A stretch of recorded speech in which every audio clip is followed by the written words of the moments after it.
Honourable members, shall we pray?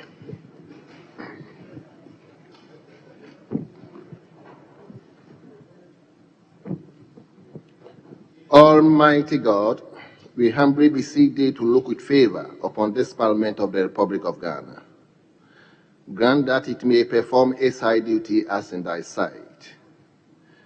Give divine guidance to the President of the Republic, endow members of Parliament and ministers of state with discernment and vision, integrity and courage, that through the labours of government, this land and people may be well and truly served, and thy good purposes for the common human life be realized in our midst. O God, grant us a vision of our country, fair as it might be, a country of righteousness, where none shall wrong his neighbor, a country of plenty, where evil and poverty shall be done away with, a country of brotherhood, where all success shall be founded on service and honor shall be given to the deserving, a country of peace, where government shall rest on the will of the people and the love for the common good. Bless the effort of those who struggle to make this vision a living reality.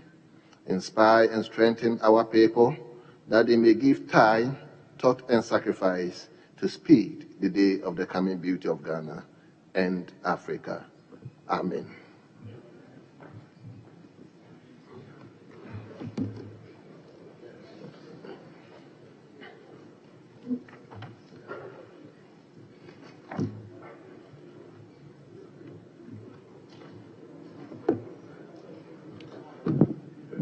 Honourable members, let's turn to item 2. Item 2 in today's order paper. Item 2. That is the recitation of national pledge.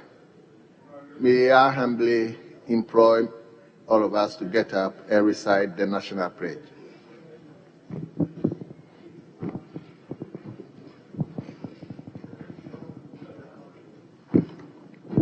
I promise on my honor to be faithful and loyal to Ghana, my motherland. I pledge myself to the service with all my strength and with all my heart. I promise to hold in high esteem our heritage won for us through the blood and toil of our fathers, and I pledge myself in all things to uphold and defend the good name of Ghana. So help me God. Thank you very much.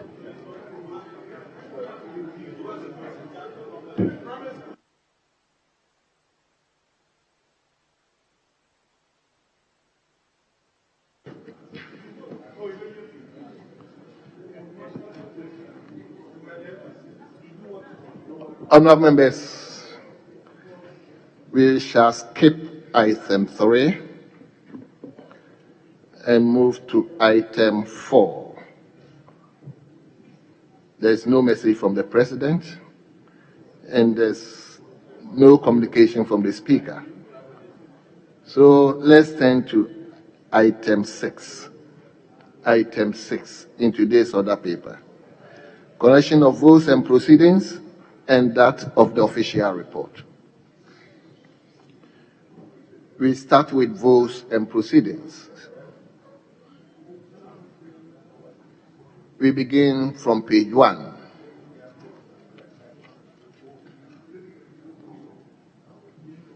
Page 2.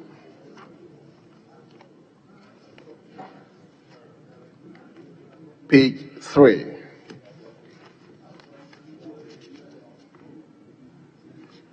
Page 4. Page 5. Page 6. Page number 7. Page 8. Page 9. Page 10. Yes, Honourable Member for North Tongue. I'm grateful, Mr. Speaker. Mr. Speaker, at page 10, item number 9, we have here sitting suspended at 1:15 p.m., sitting resumed at 1:56 p.m. That's all. Come again. So, Mr. Speaker, I'm referring to the suspension of sitting under item number 9 at page 10. Yes. After question proposed, debate arising, question put, and motion agreed. So, Mr. Speaker, I recall that before the House was suspended, there was an issue of quorum that was raised by honorable colleagues, particularly the Honorable Murtala Mohammed. That has not been captured here. We only have sitting suspended at 1:15 p.m., sitting resumed at 1:56 p.m. You don't get an accurate picture of why sitting was suspended and why sitting resumed. Our records must be accurate. It must reflect the true account of proceedings. So, Mr. Speaker, I believe the table office can do better. Honorable member, I think you've been here for some time. Votes and proceedings normally do not capture details of this. I think when the official report comes, it will highlight what actually took place. So, but Mr. Speaker, the votes and proceedings do not capture in detail, but it will highlight. We've been here. Even when there's a walkout, votes and proceedings will capture a walkout, a boycott, quorum raised. Just that, just a highlight, a highlight. We are not saying we know the full details will be in the official report, but the practice has been that the highlight is captured, a summary of the development is captured. So, Mr. Speaker, I believe they can have a second look at it.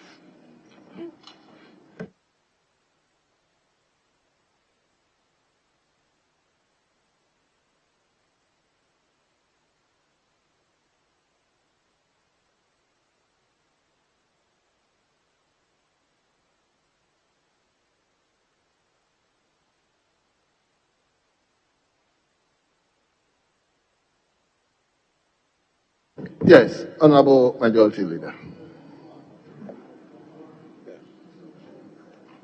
Mr. Speaker, you were right in saying that normally the vote would capture the essential activity, as in sitting was suspended or sitting was adjourned, without perhaps going into details. However, on this occasion, it must be stated that the application made earlier was withdrawn by the applicant when we resumed sitting. So, as a result of the application, Mr. Speaker exercised expensive sitting. And this is not the first time that and same is being captured in the records. So I just would want to make the point that once sitting is suspended, it is at the discretion of Mr. Speaker, and it isn't triggered by anything. No explanation is the reason for suspension. Sometimes Mr. Speaker would make a comment prior to pronouncing that sitting is suspended, but that is not part of the records. So sitting is suspended, and that is it.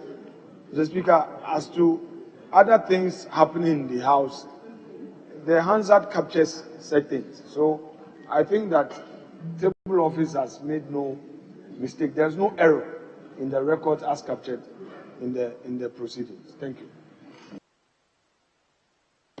Yes, Deputy Minority Leader. I think the Majority Leader, in his answer, actually provided what should have been done. It's a fact that there was an application and a quorum was raised. But briefly to say that that application was withdrawn when we returned from suspension, we have captured it. And so the issue that has been raised is accurate. And just to add to what the Majority Leader said, indeed that event occurred. But to say that that application was withdrawn by the MP for Bolibamboy when we returned from the suspension, that would have really captured the record. And it's not any detail that we are talking about, but that was exactly what happened. And so, in that description, I think it won't hurt to have a line that says that this is exactly what happened. And so, the call by the Honorable Okuja to Abrakwa is a right call. Honorable members, I think the mere fact the details will be recorded in the official Hansard, I don't think we need to spread our hairs in this. Whatever took place will be captured in detail in the official report.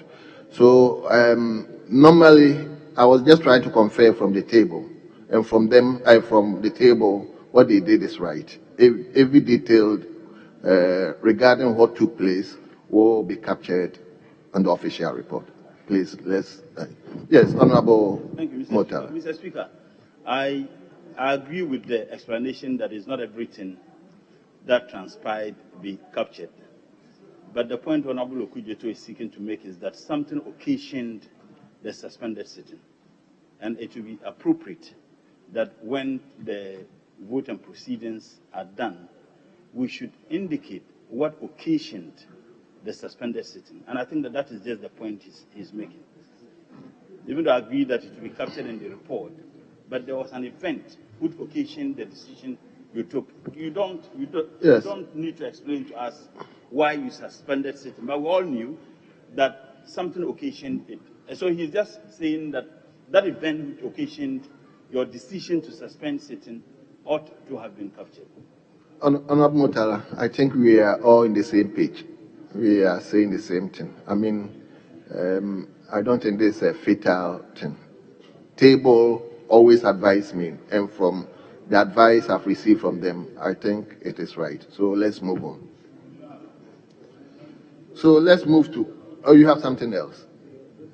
I'm rising on Order 64 of the standing orders, which says, among others, that for business to be transacted in the House, you must have at least 1/3 of members sitting. And it is very clear we are nowhere closer to that number. And I urge you, Mr. Speaker, to do the needful, based on the fact that we are all guided by the standing orders of this House. More so when we have drafted a new standing order which was approved by this, that standing order 64 ought to be respected and the bell be made to ring. So we start counting. Thank you, Mr. Speaker.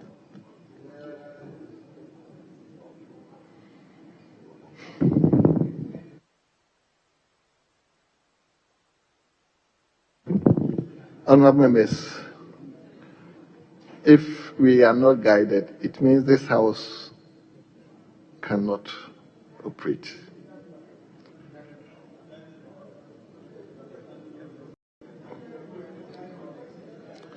Yes, table, kindly ring the bell.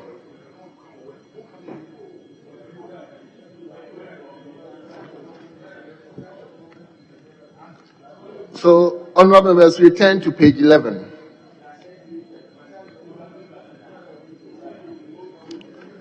Page 12. Page 13. Page 14. Page 15. Page 16. Page number 17. Page 18. Honorable members, in the absence of any further corrections, the votes and proceedings of Friday, the 21st August 2024 is hereby adopted as the true records of proceedings.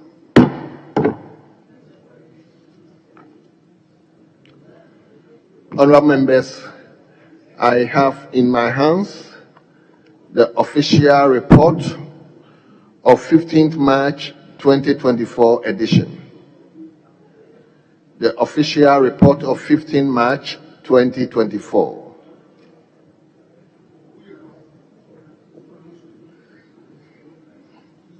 Honorable members, I take it again. The official report of 15 March 2024 edition. Honorable members, in the absence of any corrections, the official report 2024 is hereby adopted as the true records of proceedings.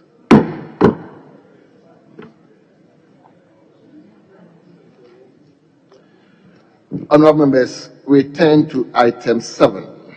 Item 7, statements. I have a statement from the Minister for Youth and Sports, Honorable Mustafa Yusuf,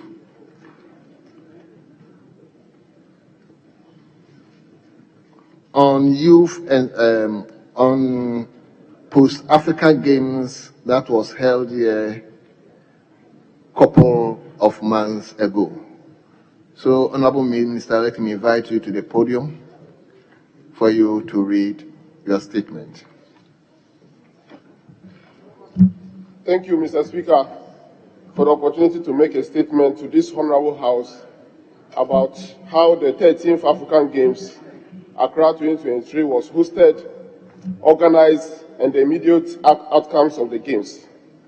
Mr. Speaker, the primary concern of all key stakeholders about hosting and organization of the Games was meeting the timelines, especially the readiness of the facilities, infrastructure, and acquisition of relevant equipment and logistics for the Games. Many in Ghana and across the African continent were rightfully concerned, but were assured when His Excellency the President of the Republic, Nana Addo Dankwa Akufo-Addo, and his Vice President of the Republic, Dr. Alhaji Mahmoud Bawumia, successfully commissioned the International Standard Multipurpose Sports Complex facility at Botiman and the beautiful and the world-class stadium, the rugby pitch, and also the Games Village at the University of Ghana, Legon, respectively. It was a dream come true and graciously yet set the stage for the 13th African Games, Accra 2023. The realistic anxiety and apprehension were immediately replaced with overwhelming joy and readiness to host the entire continent. Mr. Speaker, the construction of sports facility for the 13th African Games started in earnest following the sword cutting by His Excellency the President of the Republic in August 2021. However, the release of funding for the project was relatively slow compared to the expected delivery timelines. Subsequently, the government made funding available and the project were completed. As I have already indicated, the facility at Botiman Sports Complex was completed and commissioned by His Excellency the President of the Republic on the 13th of February 2024, 25 days ahead of the commencement of the Games, and the University of Ghana Sports Stadium and the other facility at the Legon were also completed in February and commissioned on the 1st March 2024 by His Excellency the Vice President of the Republic of Ghana, Alhaji Dr. Mahmoud Bawumia. The Ministry, in consultation with the local organizing committee and other relevant stakeholders, appointed Mr. Ernest Danso as chef de mission to take charge of the preparation of Team Ghana to participate in the Games as a requirement, and the local organizing committee also prepared all the technical documents to guide the organization of the game. Mr. Speaker, in order to ensure successful organization of the Games, the Ministry of Youth and Sports and the local organizing committee collaborated with key institutions such as the Ministry of Finance, the Interior Ministry, the Ghana Police Service, National Security, Ghana Immigration Service, Ghana Ambulance Service, Ghana Armed Forces, the Ghana National Fire Service, among others, to provide all the necessary service during the Games. Arrivals and protocols. Mr. Speaker, 54 African countries participated in the 13th African Games, with about 13,000 participants, for 5,000 athletes, 3,000 technical officials, 2,000 guests, 3,000 volunteers.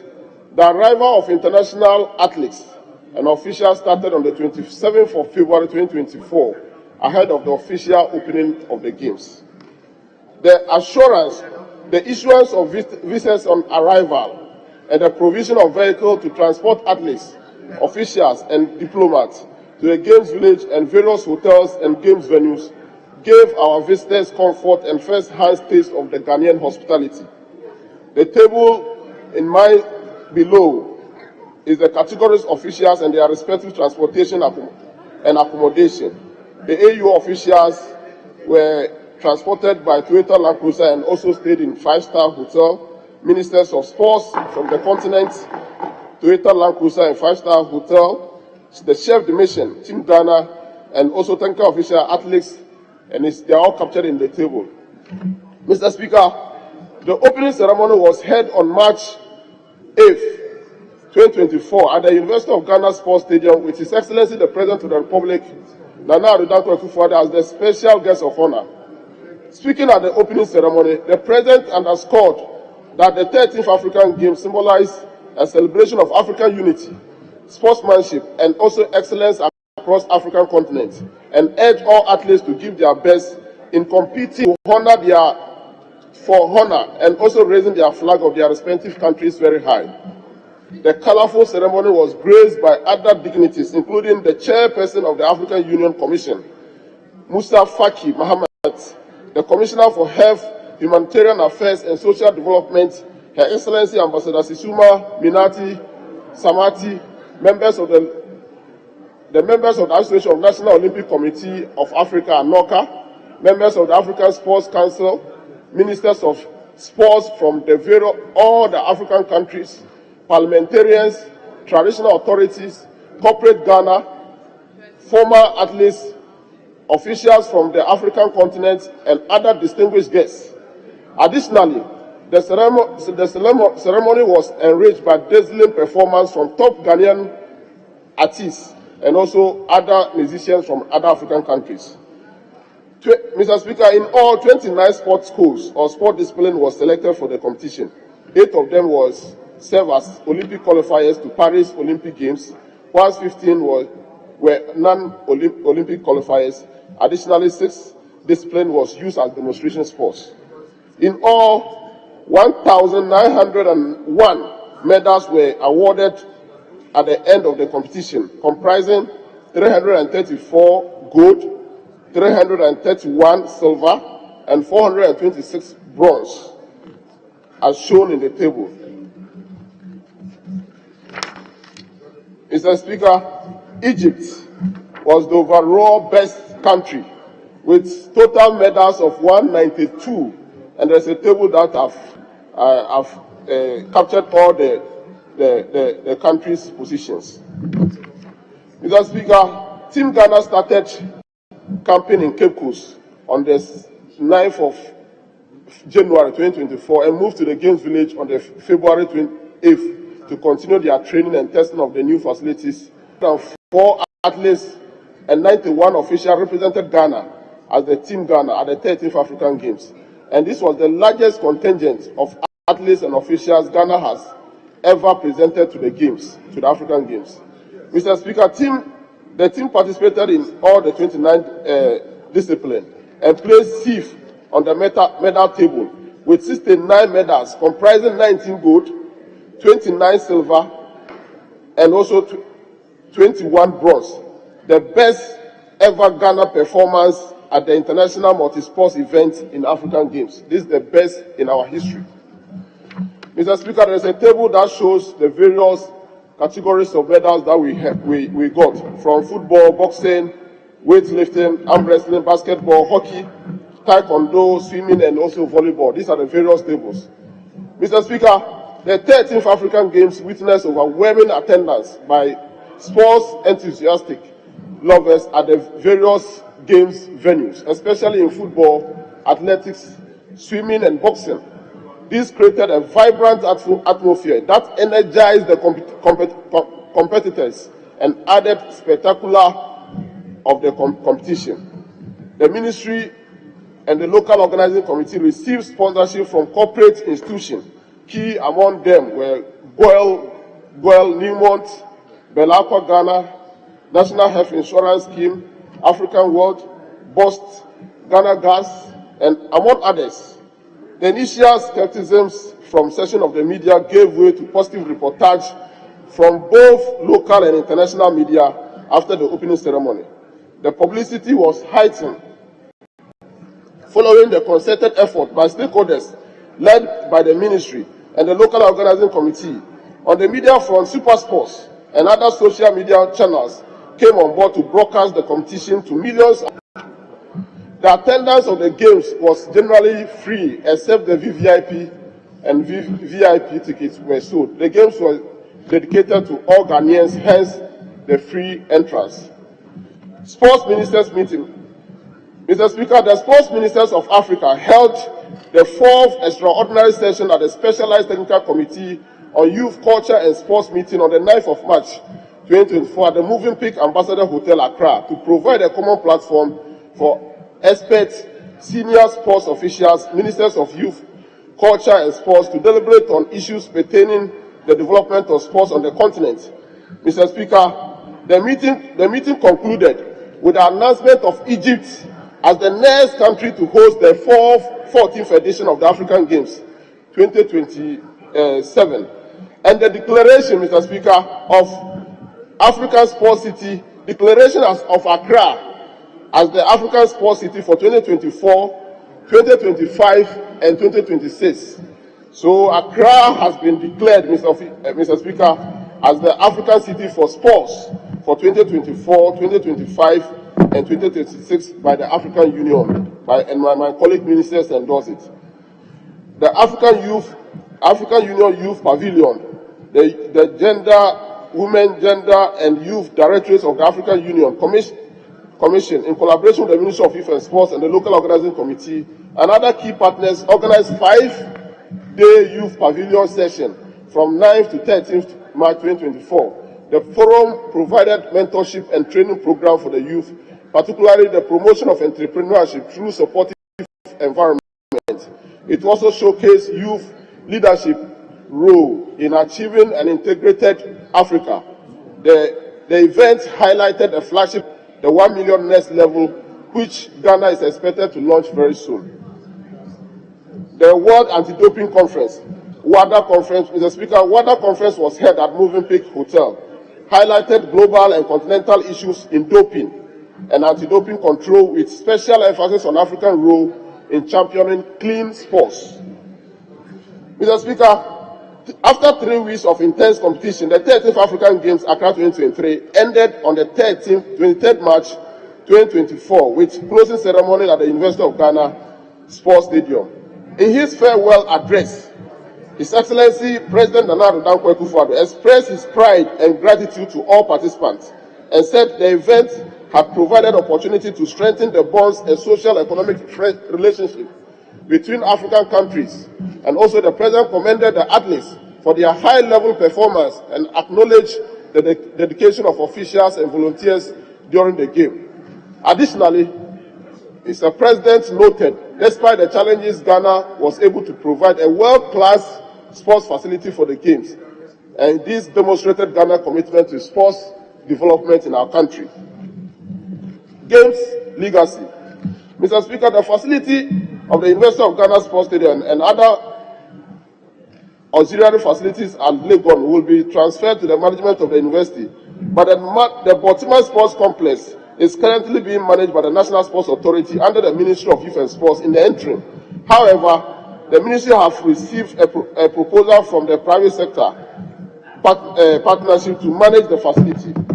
The University for Sports for Development, as we announced before the construction of the Baltimore facility and the commencement of the games, government intends to convert the Baltimore Sports Complex to University for Sports for Development. Long-term sustainability of this ultra-modern facility.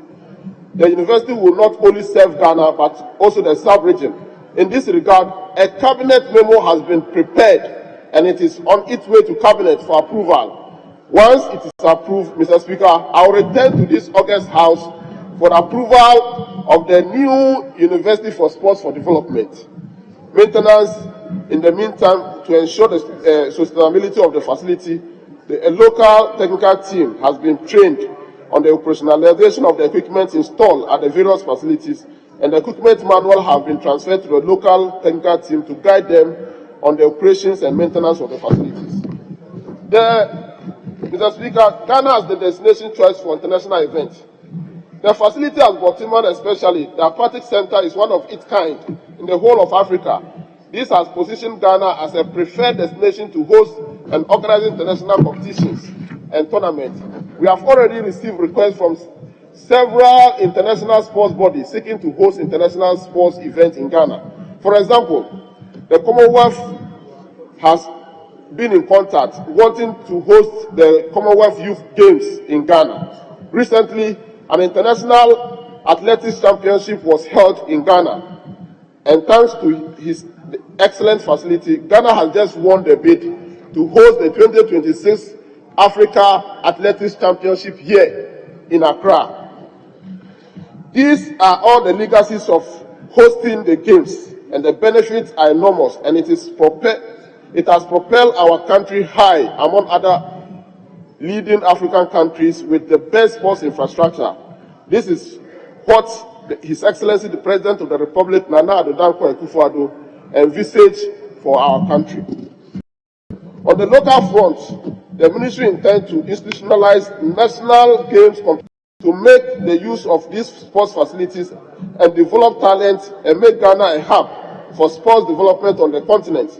The ministry therefore wishes to encourage the various federations to be active and organize regular competitions at these facilities. The Badminton Association has taken the lead in this regard, and I want to congratulate them for the championship they've held recently, organized at Baltimore Sports Center. And also, the ministry is in the process of setting up international sports and Olympic Museum at the Kwame Nkrumah Memorial Park as part of the legacies of the African Games, Accra 2023. Mr. Speaker, for equipment and logistics, for the sports development, in the run-up of the 13th African Games, the government procured the needed elite competition equipment and logistics to equip Team Ghana and also the participating country to adequately prepared for the competition. These equipment and logistics were distributed to all the various federations that competed in the games, in their preparation towards the games, and we have seen withdrawn the equipment from them, and we appropriately take measures and put in place to deploy them when the need arises by Team Ghana. This measure is to safeguard these facilities and equipment to ensure that they are well managed for betterment of Ghana's sports and athletes in the future. Mr. Speaker, challenges. Generally, circumstances beyond government control affected the smooth construction of the facilities for the Games. To the external global crisis contributed to significantly affecting our preparation and the date of the Games, just as it did to many other international sports calendar between 2000 and 2003. Publicity. The low publicity of the Games affected the attendance in the first week of the competition, as it was evident in the spectators' opening ceremony as compared to the attendance of the closing ceremony. However, with concerted effort and an increase in publicity drive, this challenge was put under control and the Games generated huge public excitement. Negative publicity. Some people, including high-ranking members of the society, who should have known better, deliberately set up to derail the Games by engaging in negative publicity against the Games. Some resorted to business allegations and lies just to pitch the Games, public against the Games, with the ultimate intention of derailing the success of the Games. But Ghanaian public saw the mischief and did all they could, and at the end of the majority of Ghanaians saw the Games as a national project and beautifully embraced it.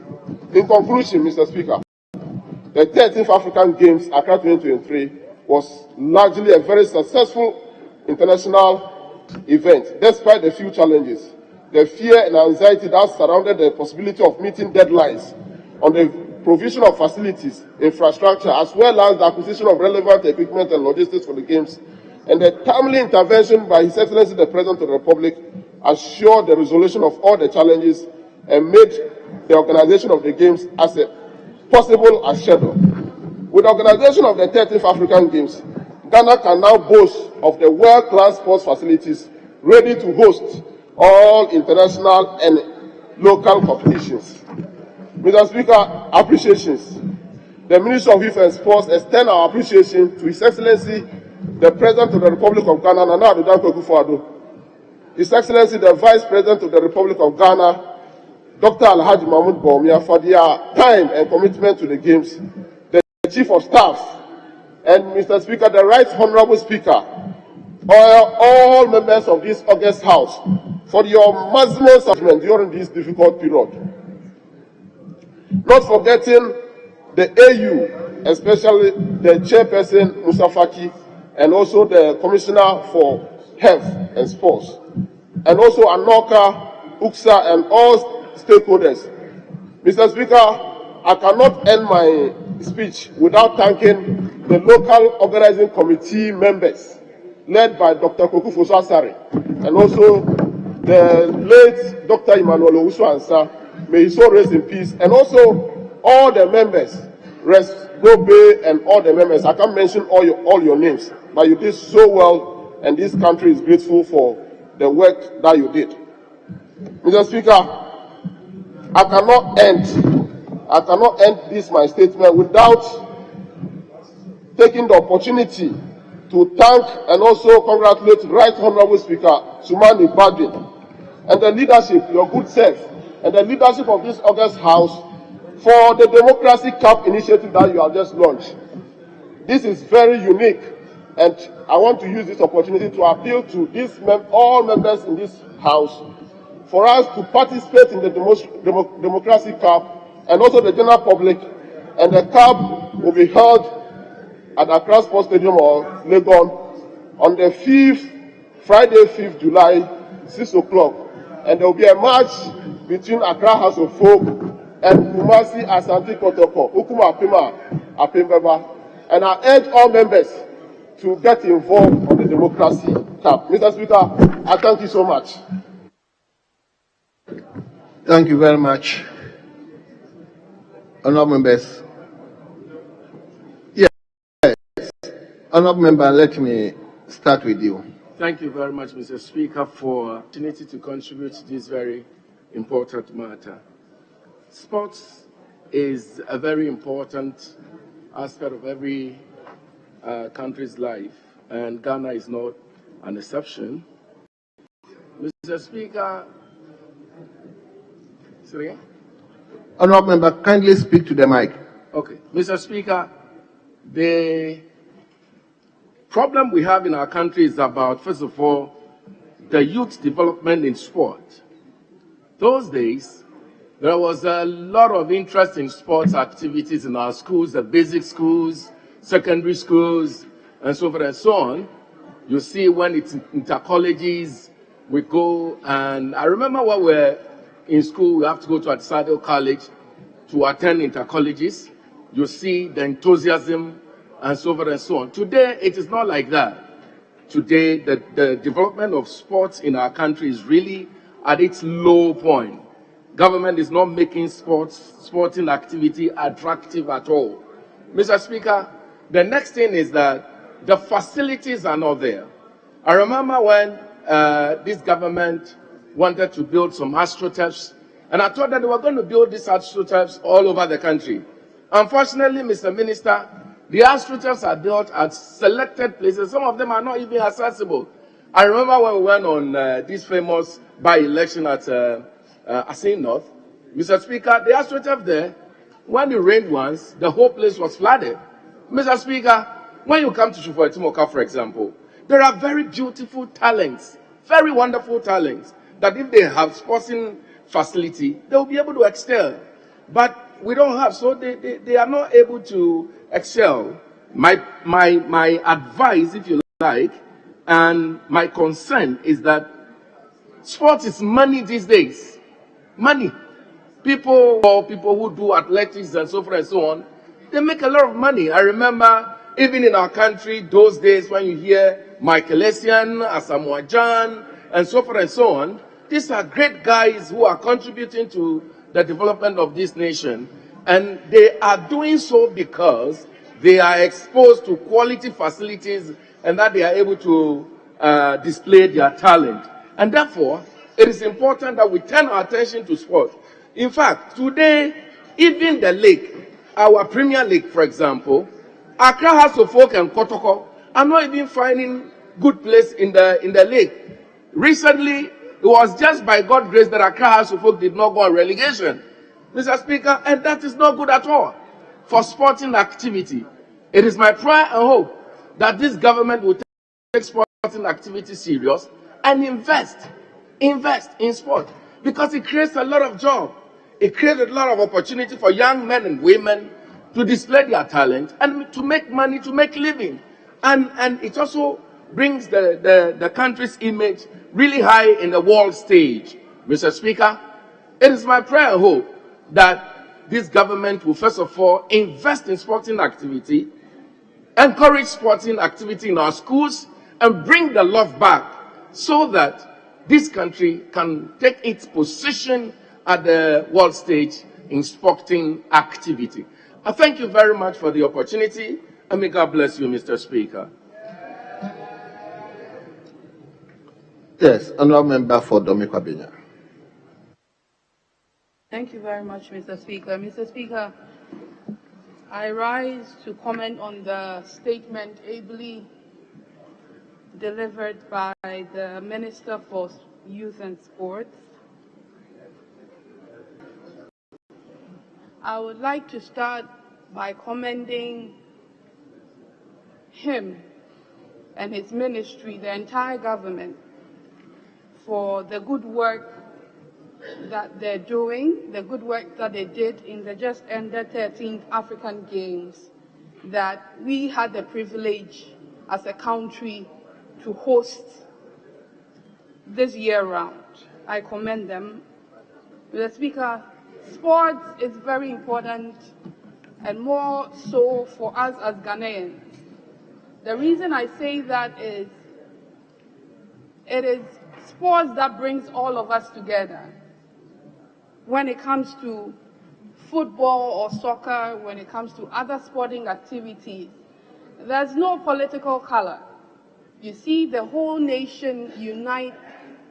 You see the whole nation in excitement and in unity. And it's so important that we don't take that for granted. The reason I say we don't have to take sporting activities in our country for granted is that it is just not a game. We should look at it also as a venture, as a way of income, as a way of investment. And so I urge that both government and private sector should invest in sports. Mr. Speaker,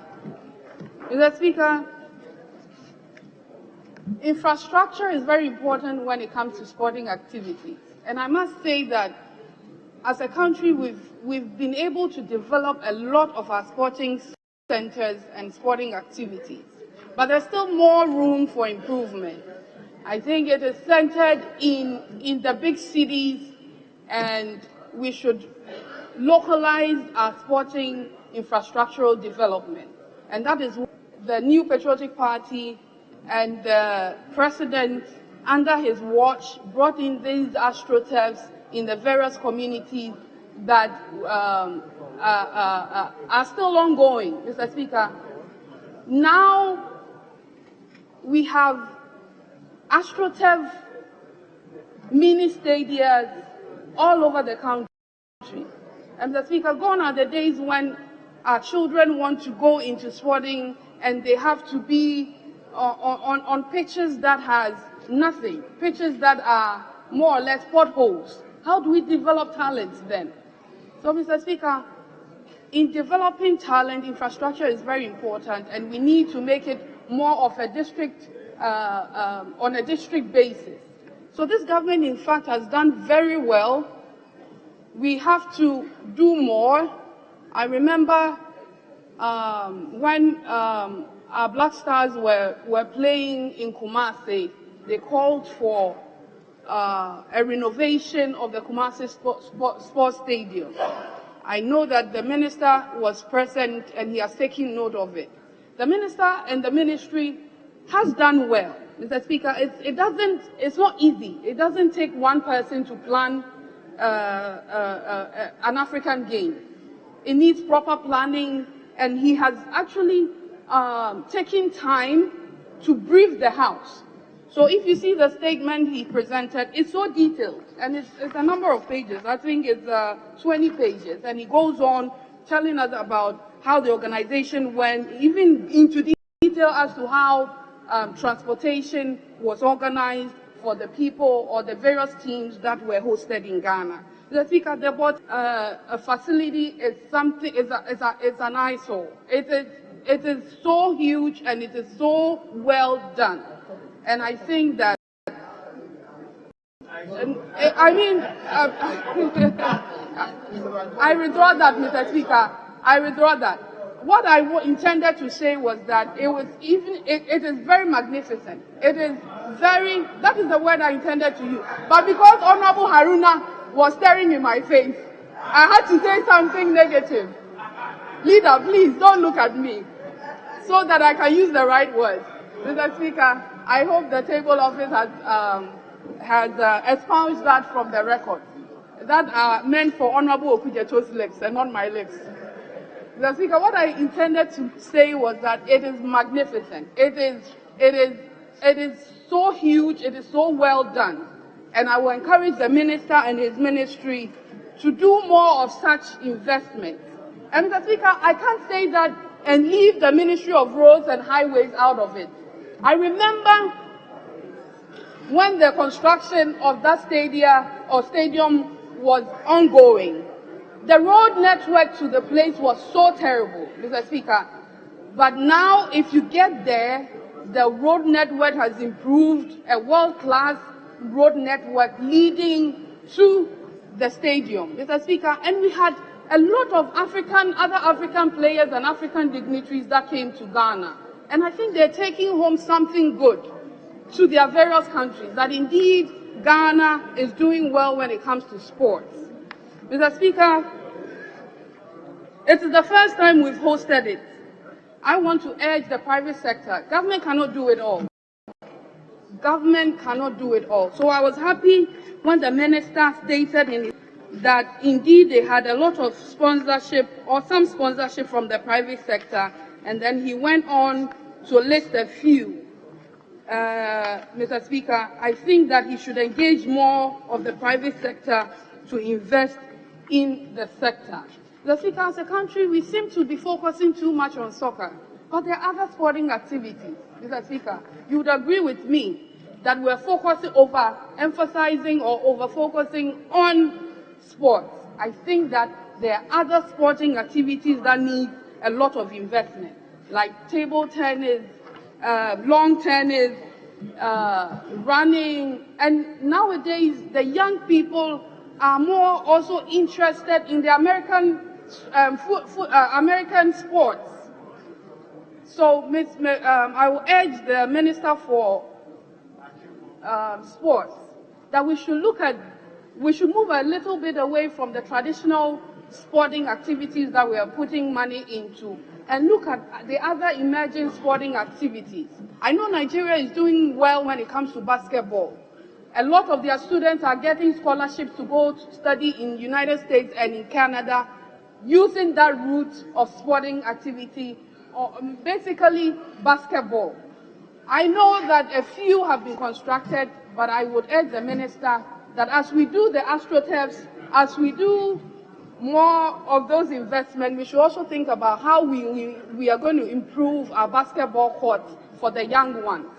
And I think that it would bring in a lot of stars that we can actually export abroad. In ending my statement, Mr. Speaker, I want to also commend the local organizing committee. The ministry couldn't have done this without their support, without their dedication, without their hard work. So we commend all of them, our various hotels.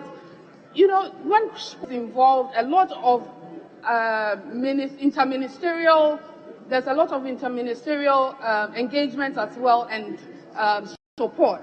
I know the Ministry of Interior, our police were all over the place. We never heard of any of our visitors who came in and got involved in any criminal activity or for that matter. So I know that Ghana is safe one. That is why a lot of people love coming to Ghana. But we want to commend the police service also, because when you have a lot of foreigners trooping in, there's always an overlap of other things that the country might experience. But we thank God and we thank the hard work that they put in. We never heard of any of such negativity connected with us hosting the African Cup.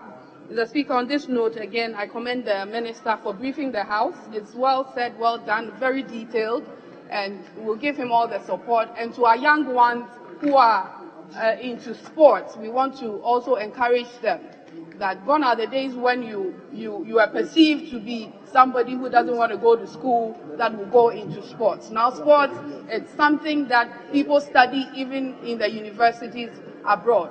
So if you want to do sport, our parents should support our young children who want to take a career in sporting activity, because we can all not be doctors, we can all not be lawyers. Some people have to be the soccer men and the basketball player and the tennis players for this country. They will all help us as a country to raise the country's flag internationally. So we commend all of them also who took medals, who won medals.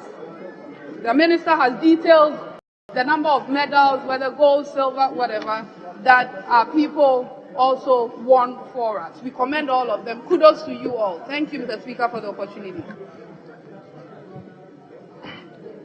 Honourable members, as we are contributing, let me advert your mind to Stand Order 93.5. Our former Deputy Majority Leader has spoken more than 20 minutes. This specific Stand Orders is saying you should not contribute more than 5 minutes. So I'm just drawing your attention so that we can do other things. So if I invite you, please just limit your statement within 5 minutes. Let me come to Honorable Wisdom, Wayumi. Thank you, Mr. Speaker. Mr. Speaker, I'm sure you will grant me that equal opportunity in terms of time as you have granted the earlier speakers, because I'm the ranking member. Honorable member. And we have so many other equally important business to do. So please, let's limit ourselves to the directives as given. Not more than 5 minutes, please. I know you are ranking though, but well, Mr. Speaker, thank you for the opportunity to contribute to the statement made by the Minister for Youth and Sports. Obviously, sports, the importance of it is it's something that we cannot overemphasize.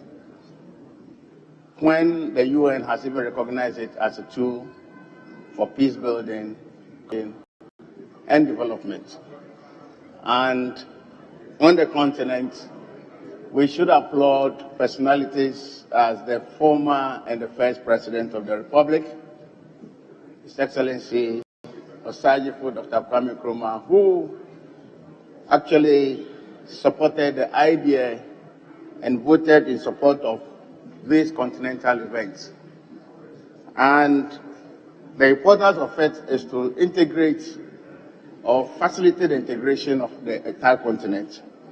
And for Ghana, I think we should also applaud those who initiated the plan to host these continental events, such as the former President His Excellency John Dramani Mahama in 2015, and the ministership of Nilante van der Poel. The records are all there. But going forward, Mr. Speaker, it's been embraced when the MPP government came on to continue that idea of hosting the event. And so we applaud that bold step taken by the government to continue where the previous government left. The problem, Mr. Speaker, is about the value for money for all the activities, programs, and all that were planned for the hosting of the event. We have spent not less than $245 million for this whole hosting of the event, and committed close to $195 million for infrastructure development. Mr. Speaker, aside all of this, we know when the event was being organized, $50 million was committed to feeding for 18 days of the athletes. And that came to a total of about 226 million Ghana cedis. Mr. Speaker, not only that, the games management system, an amount of $4.5 million was committed to that. And we all know, and I'm sure the people out there will attest to the fact that we didn't see the standard in terms of management that was actually given out, that service that was given by Atos that won the bid to host, to organize that system. Mr. Speaker, the output, I think we should all have our minds to, then normally we say garbage in, garbage out. When you have not committed much in getting your athletes well prepared for the event, your performance will always be in doubt. You realize that your athletes were not given sufficient support to enable them get ready, prepared for the event. The only savior on the occasion was arm wrestling. And that arm wrestling was what brought us all the numbers of the golds that we won. And unfortunately, arm wrestling is not recognized at the Olympic level and not recognized even at the continental level. However, the managers of it need to be encouraged so that at least we fight to get it recognized at those levels so that we can really be proud to say that yes, we have won gold medals after spending a whooping amount of what? $245 million. Mr. Speaker, we are so happy quickly to say that yes, we have arrived when in actual fact the world event, which is always a pride, because as much as possible, every athlete wants to be an Olympian. Every athlete that starts from amateur level to professional, they want to feature at the Olympic level. And that is the pride of it. And so if you have a tournament or event such as the African Games, one of the agenda of the states ought to be make sure that you qualify, use your platform to qualify as many as possible athletes to get to that Olympic Games. Unfortunately, that didn't happen. And so the issue is this. It's about value for money. It's about spending the taxpayers' money, things that you claim you have spent money on. And then the output. Other than that, we wouldn't have been seeing the transport of athletes at the back of pickup trucks to events. All this happened. To the extent that you even wanted the pitches to become green by force by going to apply paint to spray the fields. I mean, it happened. In fact, that, Mr. Speaker, there are more to it. However, I will just say this. We will want to know, because you came to this house, requested us to approve of some funds for you to enable you organize the event. There will be the need for a full account, and that processes are being taken so that at least Mr. Minister can come back and give us a thorough appreciation of how much we've had to approve for the event. I thank you, Mr. Speaker. Thank you very much. Yes. Let me go to Northton. Northton. I'm grateful, Mr. Speaker. Mr. Speaker, permit me to also commend the Honorable Minister for Youth and Sports for the presentation of this report on the 13th African Games. Mr. Speaker, whilst commending the Minister, I commend all his officials at the Ministry, all the organizers, the local organizing committee, the volunteers, the athletes in particular, who made these games worthwhile.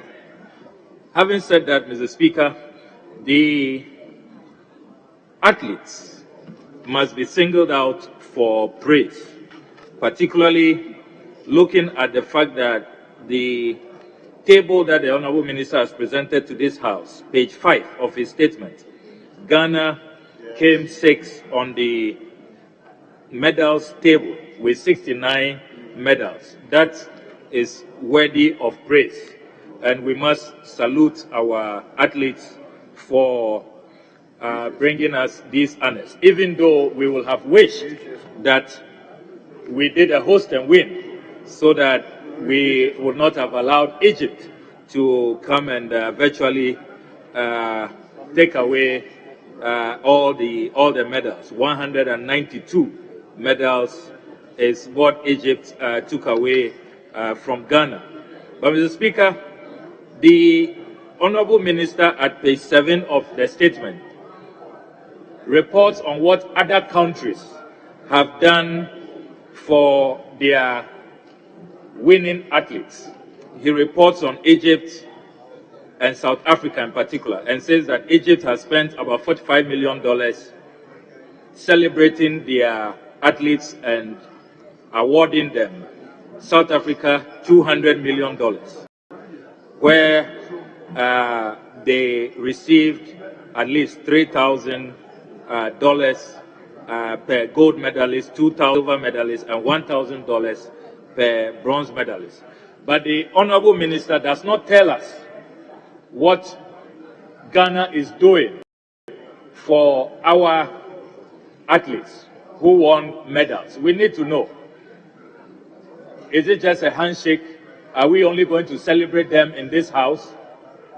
What is the government of Ghana doing for them to show appreciation so that it will encourage many more young athletes to emulate, so that next time we will do far better than the 69 medals that we won. So, Mr. Speaker, that is an area the Honorable Sports Minister will have to address. Then, Mr. Speaker, there is also the fundamental issue of financial reporting. I have gone through the entire 15-page statement that the Honorable Minister has presented. There is no mention of how much this country has spent on the games. This is the first time I'm seeing a report from a minister after games to this House, after any tournament whatsoever, and we are not being told how much has been spent. What is the Honorable Minister concealing from this House? What is he hiding? Why can't we be told? Already, we have raised concerns about the huge expenditure, way beyond what this House approved. We know that about $195 million was spent on infrastructure. Then we intercepted documents that revealed that they had budgeted to spend $48 million on so-called operational expenses. That $48 million, did they spend all? Have they exceeded that? We also know that they did some fundraising outside our national purse. The president met a number of CEOs of McDan, CEOs of Zoom Lion, of Bost, Tor, GMPC, MPA, and I know that some of them contributed at least $500,000 each, GMPC, MPA, and all of that. Why are we not being told where all of those monies have gone to. This is a house of record, and our fundamental constitutional mandate is to protect the public purse. This is where we grant financial approval. Without the approval of this house, nobody can spend public funds. So every parliament all over the world, your most important obligation is finances. How are the taxpayer funds being utilized? What was budgeted for vis-a-vis what has been expended? Does it align? If there is under expenditure, where is the balance? If there is over expenditure, where did the money come from? And how are we accounting for it? So, Mr. Speaker, this statement really, I would describe it as an incomplete statement. Yes, you've told us the medal count, challenges, logistics, equipment, jerseys, and all of that. We commend you. Nice. But really, you haven't spoken to our core mandate as a house, our constitutional imperative, which is the financial aspect of things. How much did the third games cost the people of Ghana, the taxpayer of Ghana? How much? How much did it cost us? Is there value for money? What are the auditing mechanisms being put in place to be really assured that there hasn't been wastage? Because we all know all the issues that have come about. Volunteers going on strike, they haven't been paid, would they be paid or not paid, and all of those matters. So, Mr. Speaker, I will appeal to you that you direct the Honorable Minister for Youth and Sports to come back to this house. He must come back to this house because this is such a vacuous statement. There's a big loophole, very, very big one. No mention of financials. That is what the Ghanaian people want to know. How much did the Africa Games cost us? Without the costing, without knowing how much has gone, how much of our taxpayer funds have gone into this game. Thank you, Honorable. I'm afraid that we are not doing justice to our mandate, to the Constitution, and to the people we serve. Finally, Mr. Speaker, let me also add my voice to the Democracy Cup, which the Minister talked about, which is the Right Honourable Speaker's brainchild. I think that we all have to support that initiative. On the 5th of July, I am told, the curtain raiser, I'm told, your good self will be leading us to play soccer, MP staff. I don't know what number the Speaker will be playing. With former Majority Leader? Yes, with a former Majority Leader. I don't know what number he will be playing, but it will be very interesting to watch MPs and staff. And Honorable K. Amon. And Honorable K.T. Amon, yes. I hear he was very good as a young footballer. I'm told that he made quite a mark. But, Mr. Speaker, I'm not sure these days, since he became a grey head, I don't know if he can be on the pitch for 10 minutes. But, Mr. Speaker, having said that, we all look forward to the game. Thank you very much. Thank you. We wish our athletes the very best. Thank you, Mr. Speaker. Well. So, if I'm not saying anybody, let me come to leadership. Yes, Honorable Minority Leader. Mr. Speaker, thank you for the opportunity to comment on the statement by the Minister responsible for Youth and Sports. Mr. Speaker, I've seen as part of the statement in paragraph 36 a matter of grave concern to me, Mr. Speaker. The Minister noted that in paragraph 36, if I may read, the Minister said that some people, including some high-ranking members of society, who should have known better, deliberately set out to derail the games by engaging in negative publicity against the games. Some resorted to baseless allegations and lies just to pitch the Ghanaian public against the games with the ultimate intention of derailing the success of the games. But the Ghanaian public saw through the mischief and did not fall for this mischief.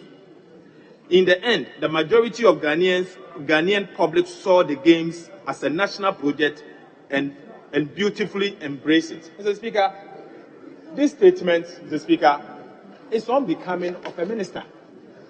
Mr. Speaker, yes, it is a fact that there were serious issues that the Ghanaian media and serious-minded Ghanaian citizens commented upon. Mr. Speaker, yes, there was an issue with Dumso during the games.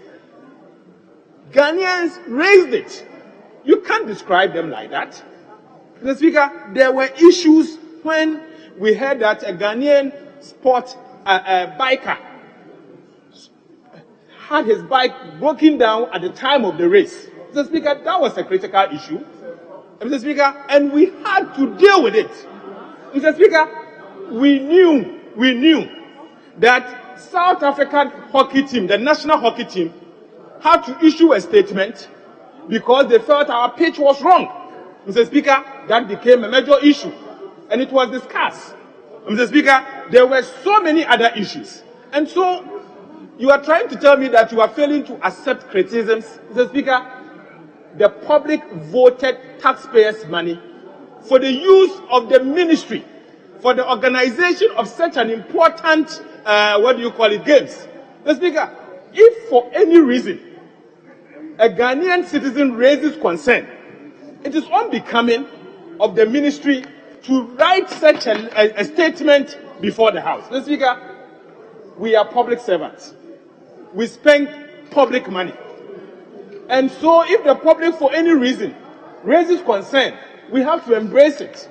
We have to embrace it. So the comment that the minister actually referred to in paragraph 36 of the statement, Mr. Speaker, is not right. Mr. Speaker, aside that, what is before us is a statement delivered by the Honorable Minister for Youth and Sports on the post-African Games at Parliament House. Mr. Speaker, the statement is post-Africa Games.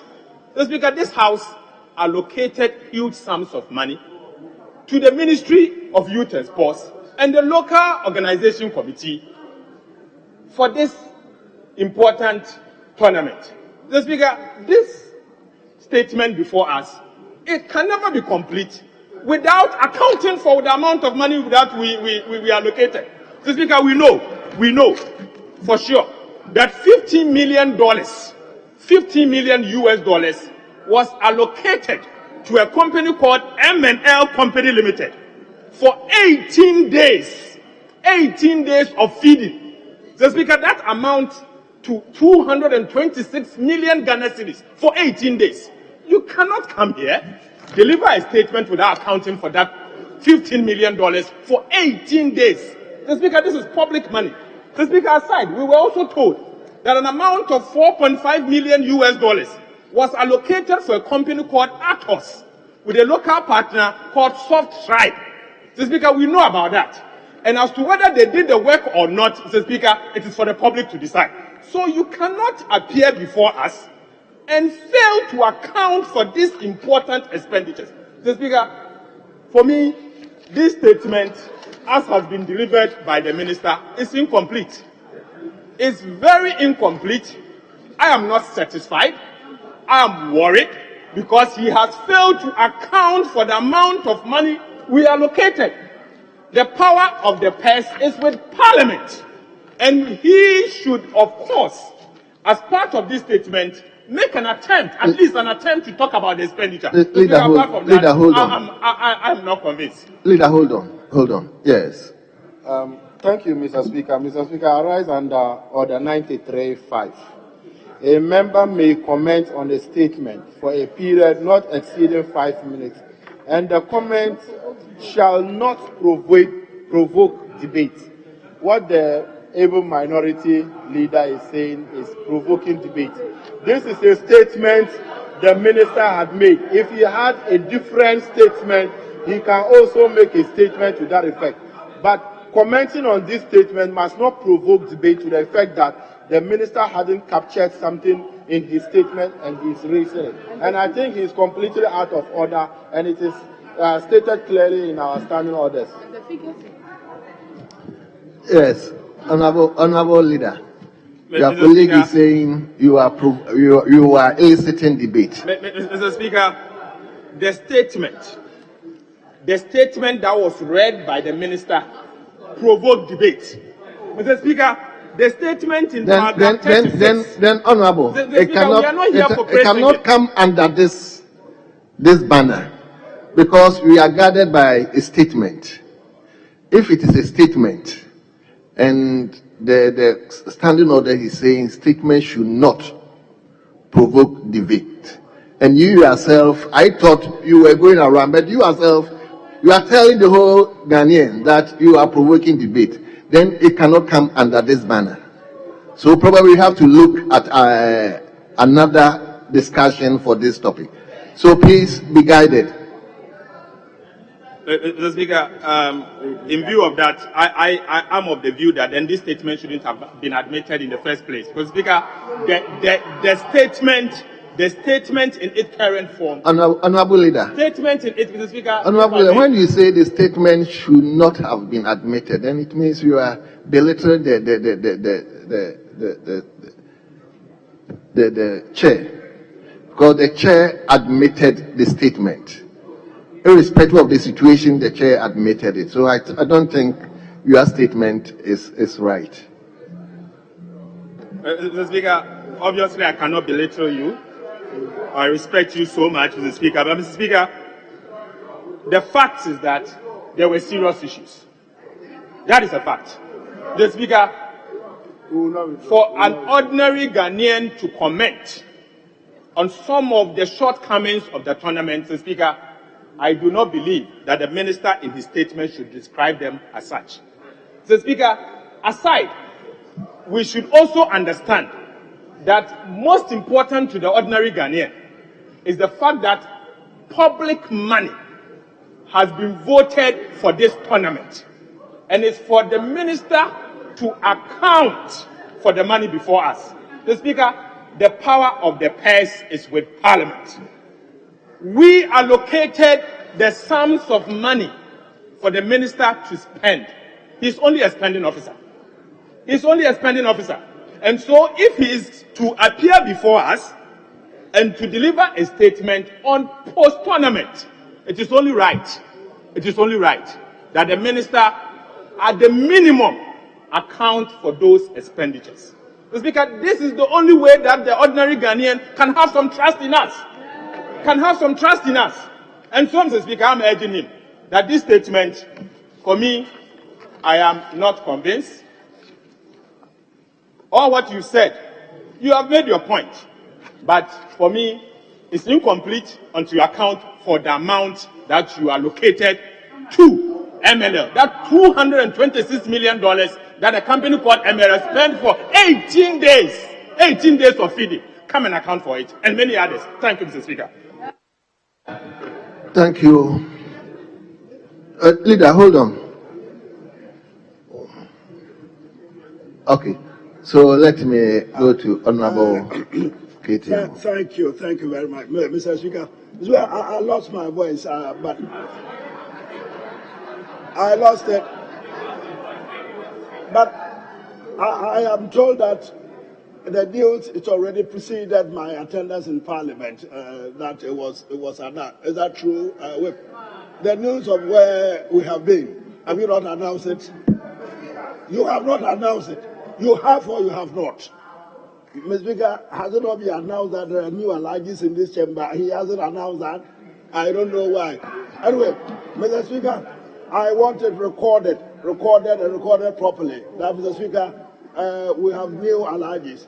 I went with him. That is why, Mr. Speaker, on my arrival, I've developed this. But those who, well, you don't know. Sit down. Young guy, when we talk about market matters, you don't talk about out of order business. Would you resume your seat?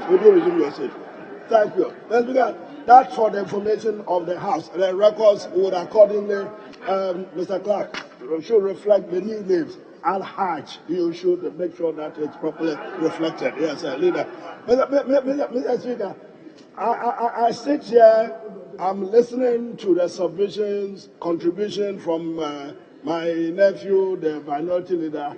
I can sympathize with quite a lot of difficulties he is confronted with these days. So most of the times I allow him to flow, Mr. Speaker, to flow. But I was wondering if this whole business of accountability about the finances in relation to these activities, the sporting activities that took place just recently, it should really, Mr. Speaker, color the significance of this occasion. The Minister for Sports has come to give a statement in Parliament. Mr. Speaker, the statement I would have thought was going to be embraced by all the House. Considering, Mr. Speaker, the difficulties the country has had with its sporting encounters with the outside world, particularly in the context of African competition. Some of them are, Mr. Speaker, very young. They don't know about the history of Ghana's participation in African sporting activities. So Ato gets up and all he's talking about, Mr. Speaker, is the accountant. I can assure him nobody is going to misappropriate any 1p of the money that was given to the minister. I assure you in the fullness of time, the minister would prepare the inventory, the cost, the accounting details of whatever. Ato is an accountant. He definitely will give him the spreadsheet and they will go through and see if anything is wrong or all is all right. But Mr. Speaker, for me, the import of this occasion is the fact that, Mr. Speaker, for the first time in the history, if I'm wrong, those historians who think they know better should correct me. In the history of our sporting encounters, this is the first time I am hearing that after the African Games, Ghana won a total of about 69 medals. Out of that, as many as, how many goals? How many goals? Nine. 9 goals. As many as 9 gold medals. 1981. Well, he had not been born. Sami had not been born. So, Mr. Speaker, he doesn't remember. 19, had he been born? Mr. Speaker, he has to be specific. 19 what? I'm not so sure. You have invited me, so 80, you don't even know my date of birth, and you say I wasn't born. 81. Mr. Speaker. I was born in 1980. 81. You say 81. I was born. When were you born? I was born. In 1981. I was born in 1980. Very proud of that. 1980. Very good. Yes. I was a full 1 year old by 1981. A full 1 year old. Mr. Speaker, there we go. In 1981 or 80, he says he had been born. He was a full-fledged 1 year old without teeth. He had absolutely no teeth. Only to grow later to become a child with a sharp teeth. Mr. Speaker, I make reference to this fact. But that was when.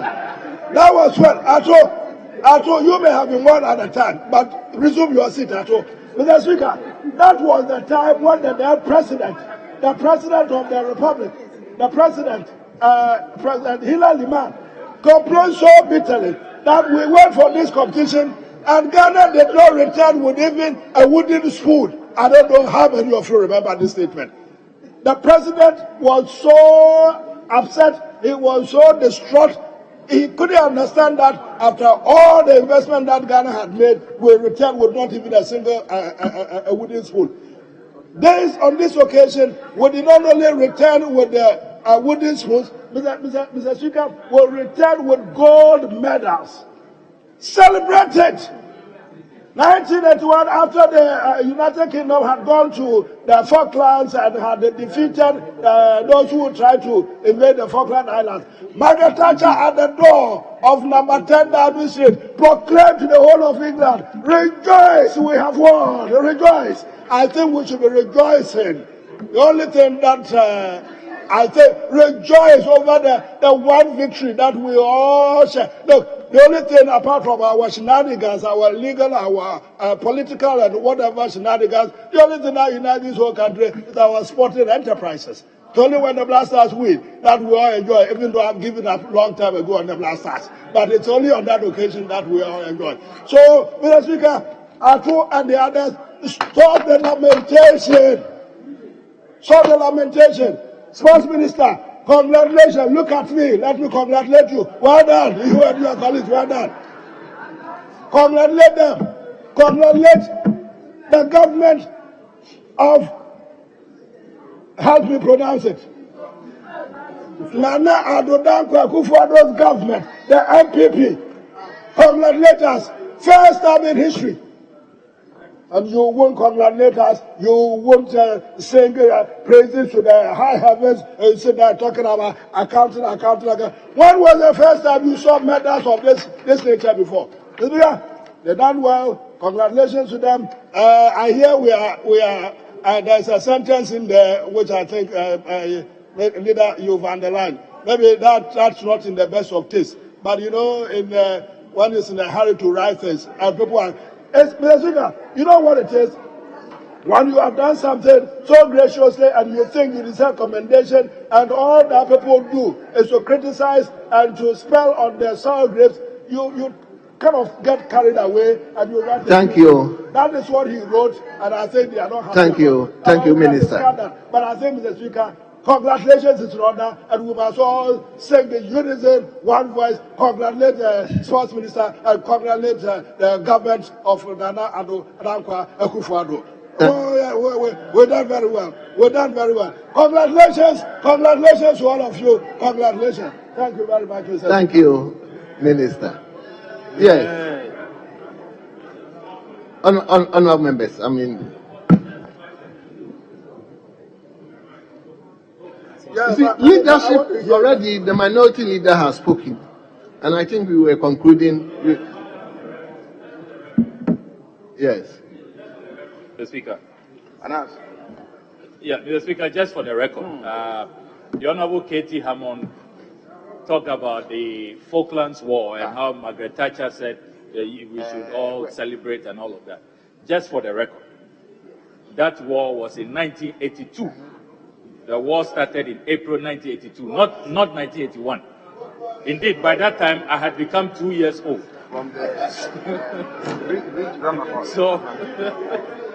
So for the record, April 1982, not 81. And by that time, I had full teeth. Honourable Oyemi, please put off your mic. Yes, leader, former leader, I want to. Honourable members, we've gone past that. Once your leader has spoken, I don't think it. It's just for the record, Mr. Speaker. Okay. Mr. Speaker, thank you very much. Honourable. Yes, Honourable Ahiafo, let's yes. Mr. Speaker, thank you very much for giving me the opportunity. Mr. Speaker, we are confronted with a new standing order, and I accept the fact that we are now learning to appraise ourselves with the standing order. When the Deputy Majority Whip, Honourable Habib, was on his feet, he said he was standing on Standing Order 93-5. But this is a statement made by a Minister of Youth and Sports. So under 91. Not a member. Yes. So the appropriate order is a policy statement. So the appropriate order is 91. Is 91. Yes. And for the record, it should state 91, and specifically 91.3. Thank you for the opportunity. Yeah. Well. Yes, leader. You heard 93. Mr. Speaker, thank you very much for the opportunity to also add my voice to the statement that's been made by the Honourable Minister responsible for youth and sports. Mr. Speaker, I believe to all intents and purposes, we must commend the Minister for having discharged this responsibility. That is apprising the House of the performance of the country in the All Africa Games. Mr. Speaker, indeed, this is the first time this is the first time since my entry into this house that a minister responsible for sports has come to brief this house on the performance of the national teams in such an endeavor. That alone should commend the minister to us, that we should congratulate him for having done this. Mr. Speaker, the performance of the teams, Team Ghana, also need to be celebrated. And it's so because, Mr. Speaker, as we've been told, Team Ghana was able to garner in total 69 medals, 19 gold medals, 29 silver medals, and 21 bronze medals. Mr. Speaker, the previous time, the games that held in Morocco, Ghana was only able to garner 13 medals, which placed us at the 15th position. Today, from what we have achieved, we've been able to rise up from the 15th position to the 6th position. And that is indeed commendable. Mr. Speaker, before Morocco, the one that held in South Africa, Ghana placed a dismal position of 17th in South Africa. We did pride ourselves, though, when Miles Mills won the 100 meters race for us. That was a solid achievement for Ghana in that games. Mr. Speaker, our position was nothing to write home about. So, in my considered opinion, for the minister to have come before us and made this statement, commending the performance of the national teams, Mr. Speaker, I believe that we have a duty as a House to follow suit in showering commendations on Team Ghana. Mr. Speaker, the minority leader has raised issues about financial accountability. I believe he's right, but I disagree with him the alacrity that he wants the minister to respond to this. First of all, he is aware that questions have been filed by members of the site relating to the finances. Mr. Speaker, this is public accounts. This is public accounts. It's not for nothing that Article 187 of the Constitution provides that accounting for the usage of public funds should require some period. And indeed, it is 6 months after the expiry of the financial year that this should be properly accounted for. What it means is that after the event, you cannot say that within 2 weeks or 3 weeks, the minister should be able to come before this house and explain everything.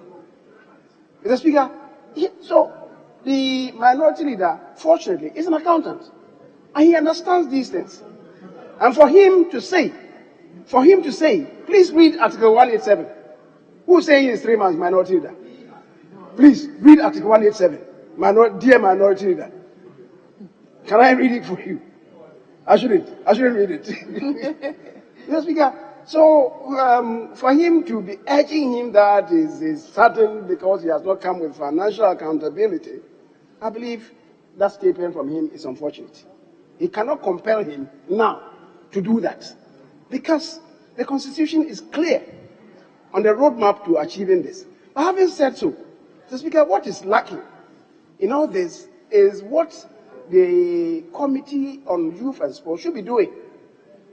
They should be following the expenditure patterns and then be informing us.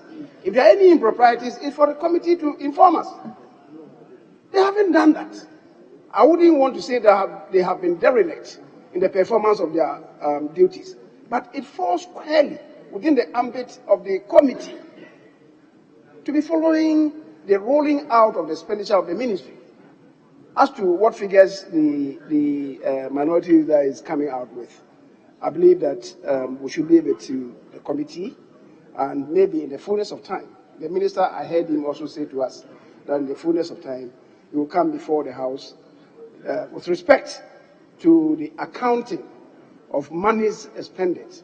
And people, I guess, will derive satisfaction from whatever accounts that he submits before us.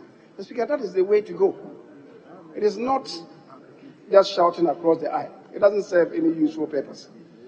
We are all familiar with the imperatives of Article 187, which provides that the Auditor General, 1875, the Auditor General shall, within 6 months after the end of the immediately preceding financial year to which each of the accounts mentioned in Clause 2 of this article relates, submit his report to Parliament. We are not there yet. In the meantime, if the minority leader wants a broad view, a bird's eye view of the expenditure, maybe the minister could submit that. But the real details, the Constitution is here to guide us. Mr. Speaker, having said so, let me also relate to the paragraph 36 that you related to. Yes, one could say that the minister could have put it in some other words. Maybe it's not the construct may not be the best. However, we are also all aware of the cacophony of noise that descended on the gates. In the lead up to it, what was the motive? So maybe the minister was carried away by what was happening and has really submitted this. I believe that maybe when he himself reclines. Yes. But I'm just saying that given the cacophony of noise that descended on the gates, the minister perhaps would be justified in responding.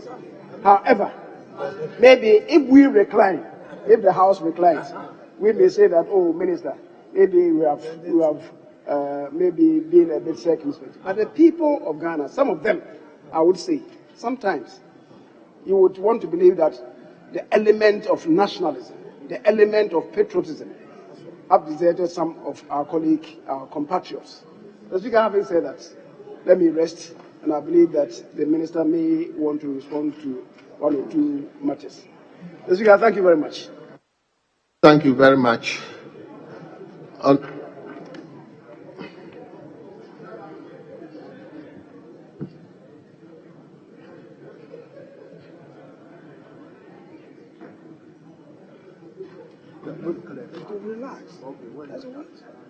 Yeah, Mr. Speaker, I shall, in my comment, continue from where the former leader ended. Mr. Speaker, I shall start with Article 1876 and to draw the attention of the minority to the fact that when they are talking about the Constitution and the laws, they should be very mindful of what the Constitution says, so that they don't mislead the public. Mr. Speaker, my former leader ended at 5, but if you pay attention to 1876, it provides Parliament shall debate the report of the Auditor General and appoint where necessary in the public interest a committee to deal with any matters arising from it. Mr. Minority Leader, you cannot demand an audit now.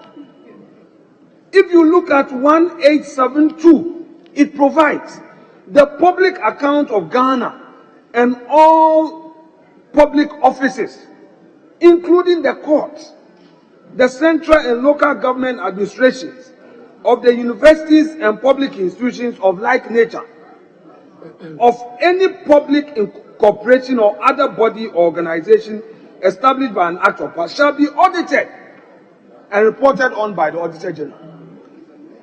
They have finished their work. Instead of commending, Mr. Speaker, instead of commending the minister for a good job done, You rather want to use the opportunity to critique and say things that are not factual. Mr. Speaker, if you pay attention to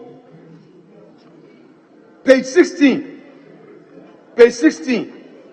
of the statement, the first paragraph of page 16, and if you want to read the last sentence, Mr. Speaker, quote, "And thanks to our excellent facilities, Ghana has just won the bid to host the 2026 African Athletics Championship." Mr. Speaker, this would have to be seen by the minority leader. This would have to be commended all the time. If all the time we will be criticizing even when there is success. Leader, let me listen to you. Very well, Mr. Speaker, very well. Yes, minority leader. Right Honorable Speaker. When I was speaking, my colleague was not in the chamber. Mr. Speaker, I did not make reference to auditing. I never used the word audit or auditing. Mr. Speaker, I know very well the responsibilities of the Auditor General. I said that the minister should have used this opportunity to account to this House by providing us the expenditure returns of the amount that we approved for his use. So, Speaker, that was the words that I used. So, Speaker, oftentimes, in fact, always, anytime we appropriate an amount, the ministers appear before us in accounting for it. That is different from auditing.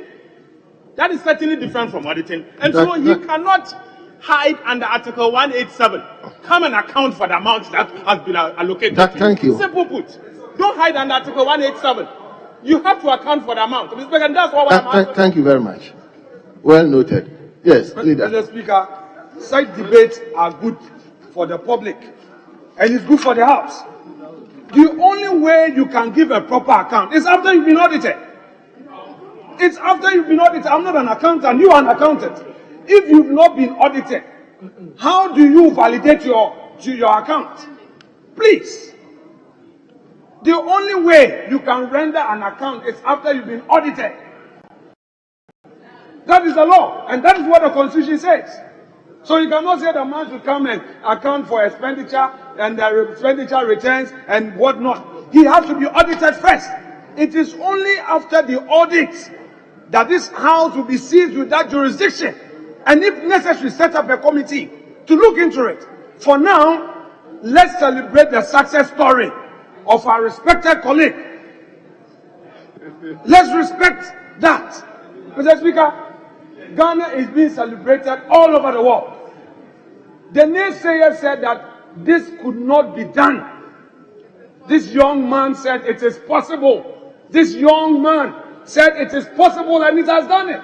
He's done it. People said we couldn't host the tournament. The government said it is possible by the grace of God. It has been done. Mr. Speaker, we were told that our sportsmen and women were not prepared to participate in this tournament. Today, history has it that we attained the highest number of medals. It is possible. It's been possible. It's been done. And Mr. Speaker, isn't it a time for us? Mr. Speaker, same as you said that free SHS was not possible. It is possible. It's been done. And you are even against the free SHS law. It will come. It is possible. We will enact it. Mr. Speaker, the ranking member on education, he said so. He said so. He's on record. He said so. He said that he's against the free SHS board bill. He said so. The ranking member, yes, you know, the letter they are put it to him, he refused to answer. You know it. You know it. He said he's against the free SHS bill. Mr. Speaker, don't let us be a country of impossibilities. Let us believe in the possibilities. Let us believe in the possibilities. the can-do spirit of the Ghanaian. And when we achieve success, let's celebrate it. We were not sure, but this government believed in its own dreams and vision for the country. We've successfully hosted this tournament. The minister, as part of his own bona fides to this house, has come here. Nobody prompted him to come. Nobody prompted him to come. Mr. Speaker, it is on record. The first time a minister has boldly come to this house to come to us after hosting the tournament, Africa Games. And Mr. Speaker, because of the sporting facilities, because of the facilities we have won again. I want people to pay attention to this. We have again won the bid to host the 2026 Africa Games. We are going to host it 2026. The athletics. And Accra has been declared, Mr. Speaker, as the African city of sports. Accra has been declared the African city for sports. Mr. Speaker, our city, Accra. Mr. Speaker, our capital city. Which city we are not going to change? We are not going to change the capital city from Accra. We are not going to change it. This city has been declared as the African city for sports. By the AU. By the AU, Mr. Speaker. That is the history. Yes, leader, that's the history. Let me, you hold here. Honourable Speaker, thank you. The former leader, Honourable Chairman Sabos, earlier has stated that this is the first time that the Minister of Sport had come to this house post a sports event. That's what he said. I didn't hear Olympics. And you are repeating the same wrong. Please, this is House of Records. It is not true that this is the first time a Minister of Sport has come to this house to give a report after an event. It is not true. Mr. Speaker, we are making comments on the statement. In fact, this same minister was here. This same minister was here not too long ago to give a post statement on the World Cup. Were you not here? So is that the first time you are giving a post sports event to this house? This same minister was here. Yes, leader. Mr. Speaker, respectfully, I believe my colleague was not really listening to me. I related, but we haven't had Olympics. Yes, and we haven't hosted it before. We haven't hosted Olympics. I said this is the first time we have had such a report after hosting, after the performance in an all-Africa Games. What we did is not Olympics. Yes. Do you know some sports? All-Africa Games.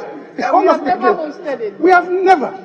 And indeed, when it happened, and I related to the history, from South Africa through Morocco to here, this is the first time. If you don't understand it that way, then it's most unfortunate. Honorable leader, we have so many things doing. So if you kindly. Mr. Speaker, rest my case. Okay. So that you well. No, honorable members. Honorable, no, I'm not giving you the opportunity. No. Leader. I want the minister to just. It's on what?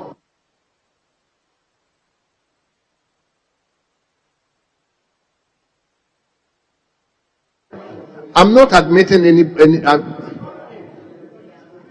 I'm not to comment on the statement.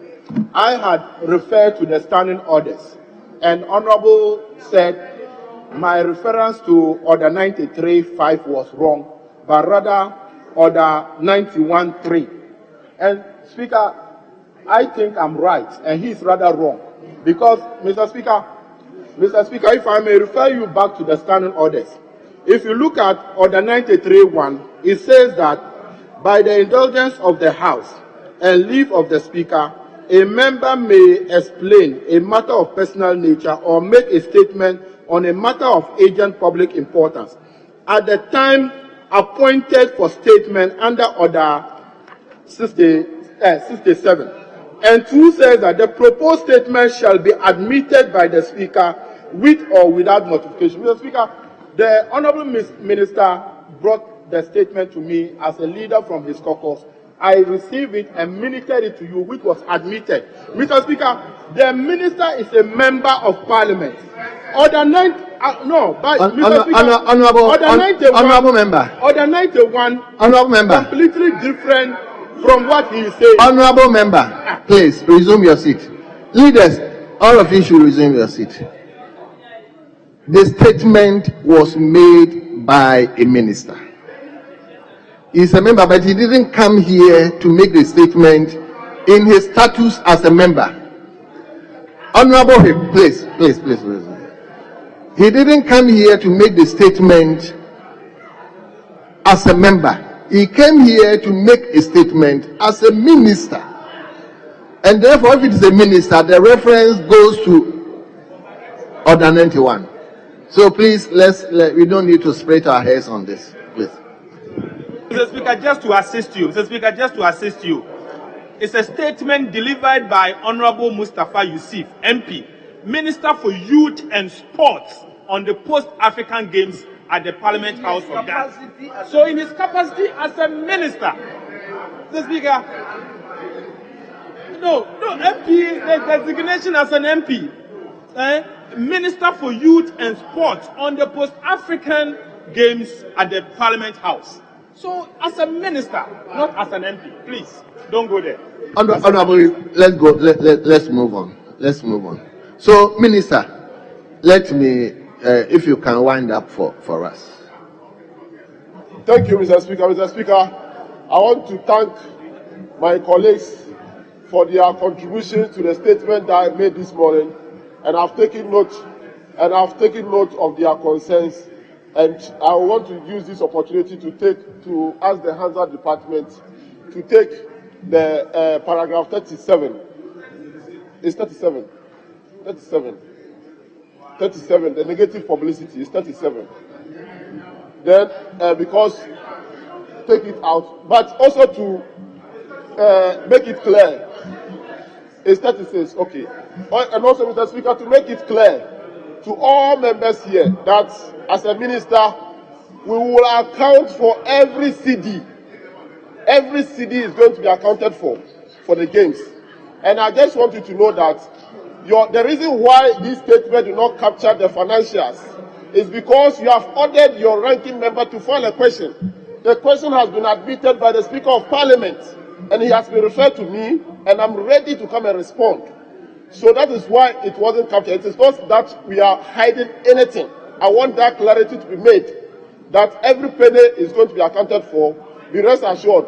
You should rather be congratulating Team Ghana, because so far we have not seen the minority issuing any statement in congratulating the sportsmen and women who fought very hard in lifting our flag of our country very high, and you have never done that. Neither the leadership of the minority or even the ranking member or the committee for the sports, the ranking side. So, and also commenting the LOC, the local organizing committee, for doing a very good job against all odds when people said it wasn't possible for us to host the games. So I want to thank everybody for your contribution, Mr. Speaker. I'm very grateful. Thank you very much. Honourable members, I have another statement, but I wouldn't take it today. Honourable member for Qatar, I have your statement, but I don't know what the statement is about. So let's discuss it after this, so that tomorrow we take the statement. What is it? Thank you very much, Mr. Speaker. Mr. Speaker, the issue of quorum was raised by Honorable Mutala, and you asked that the bell be rung. As a first timer, I want to learn the procedure. Yes. And I seek your guidance and understanding on what is happening. Honorable member, indeed, he raised a column, but I learned that he has abandoned it. That is why he himself has even left. So that is why I couldn't actually work on the column.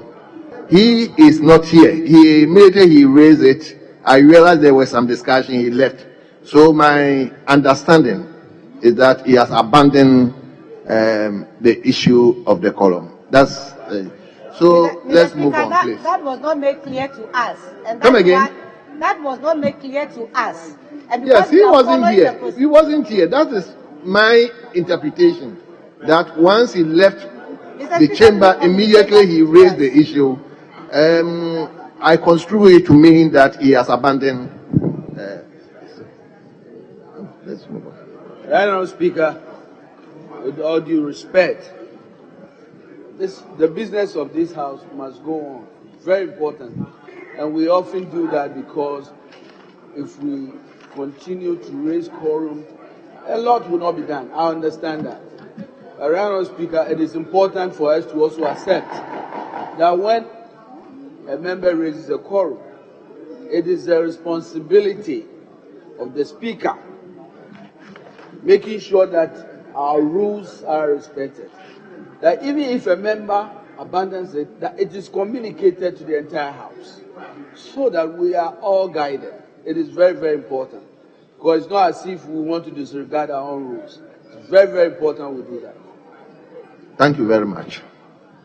So, honourable members, we will bring. I will take that statement tomorrow. For a very good reason. I'll take that statement tomorrow. So, honourable members, before we move to the next item, obviously public business, let me acknowledge students at the public gallery. The first school is Koforidua Technical University. Koforidua Technical University. They are being led by Francis Obeng, who is the leader of the group, and the school is located at New Drabin South constituency. I think the MP is not available here. So thank you. You may resume your seat. And the second school is Presbyterian SHS, Tema. Presbyterian Senior High School, Tema.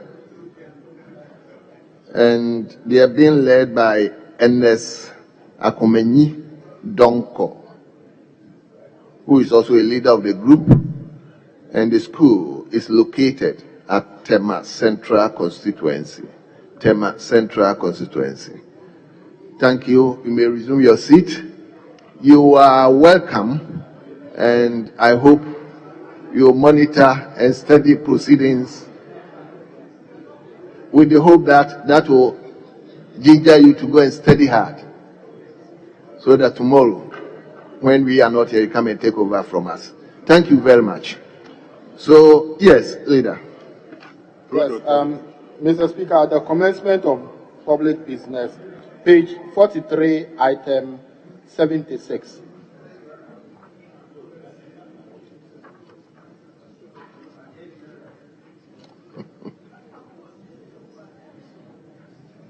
Page 43, item 76.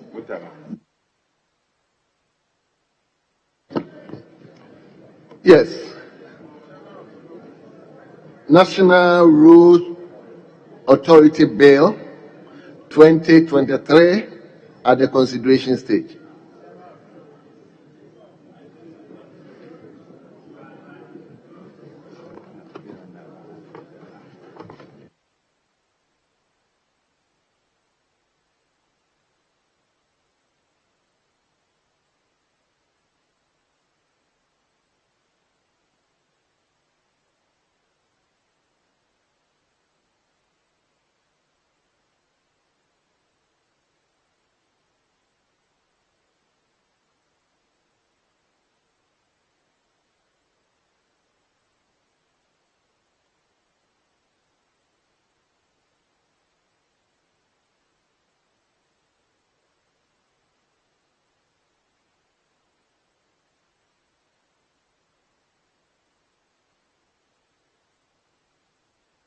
Honorable Mutala. Hold on. I haven't invited you to speak.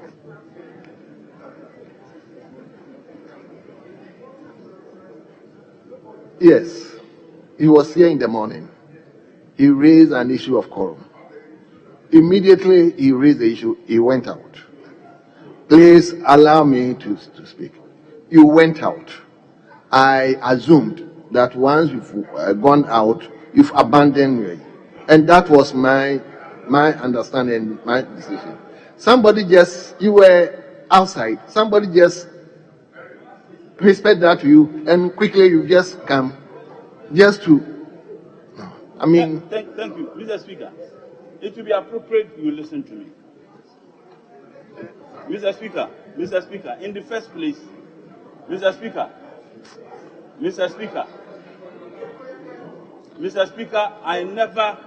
I never abandoned. I rose on the authority of Order 64 and raised the issue of quorum, and it was 12:54. So it should be 4 minutes after 10 minutes. When the bell was rung by authority, and it was 4 minutes past 1, I was on my feet, and you ignored me. I understood that I couldn't catch your eye. So I never abandoned it. And I didn't just walk out after I raised the quorum. I sat here for 10 minutes. I rose, indicating to you, you can ask your clerks, that it was 10 o'clock. In fact, when it was left with 4 minutes, I signaled you that it was left with 4 minutes for the 10 minutes requirement to be met. And when it was 4 minutes after 1, I was on my feet, you ignored me. And as a matter of fact, I went out, I went to pray. So when you stated that I abandoned it, I don't want that to be captured in the answer, that I abandoned a procedure that I began. I never abandoned the idea. You ignored me, and that was the reason why I could not question your decision. So I never abandoned the quorum that I called for. I never abandoned it, Mr. Speaker. Well. You never abandoned, but that's the way I took it. So let's move on. Yes, honorable. Thank you, Mr. Speaker. Mr. Speaker, clause 3. I'll come back.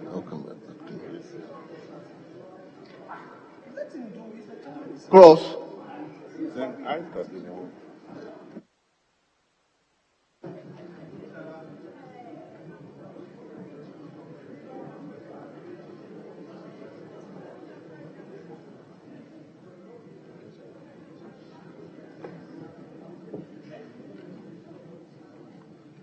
Mr. Speaker, clause 3. No, man.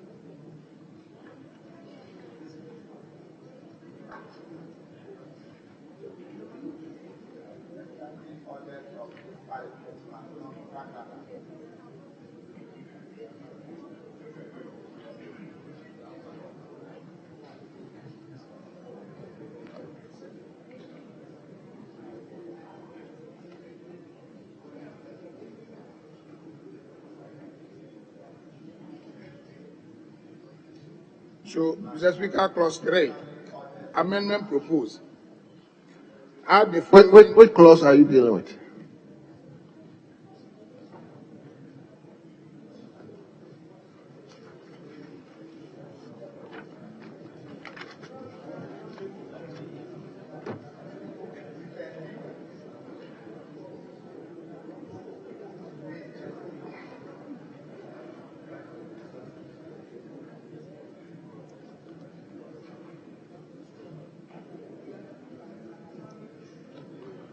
Honorable Tete, you have team up. You have been.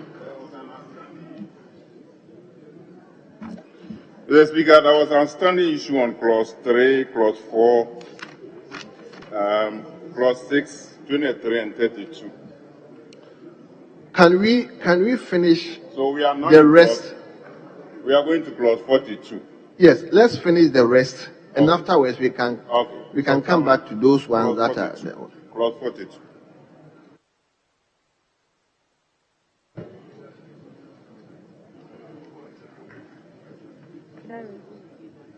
Daddy,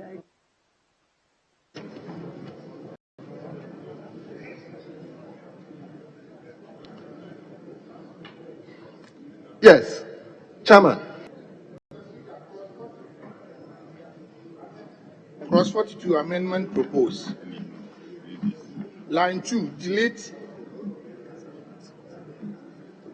Line 2, delete action taken or omitted and insert acts of omission.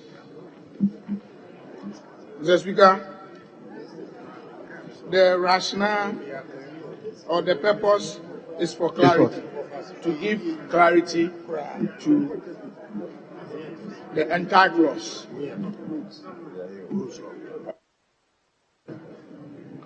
Chairman, I think we are dealing with 42 VI.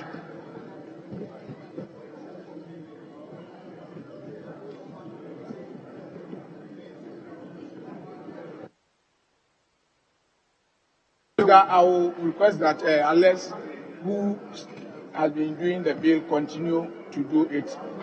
Very well. Yes. Thank you very much, Mr. Speaker. Mr. Speaker, clause 42, amendment proposed, paragraph F, delete and insert the following. F, stop, divert, widen, narrow, raise, or sink temporarily the course of where courses or road, street, bridge, or ferry. And I so move. Yes, honorable members, there is a proposed amendment to clause 42. In today's order paper is listed as VI 42. All those in favor of the proposed amendment say aye. All those against say no.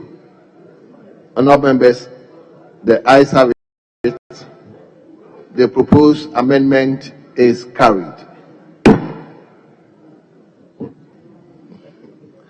Yes, minority. Right, Honourable Speaker, it's important that we revisit our own standing orders, and I want to make sure that we do that. A member has raised a call. Your responsibility is clearly stated in the standing orders, and I'm expecting you to follow it. I thank you. I didn't get you. What? Honourable Speaker,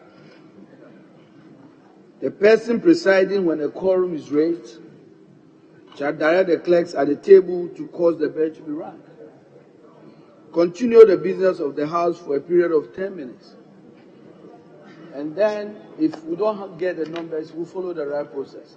And that's our standing orders. I'm saying that I do not want us to discount our own standing orders. Table. Let the bell ring again.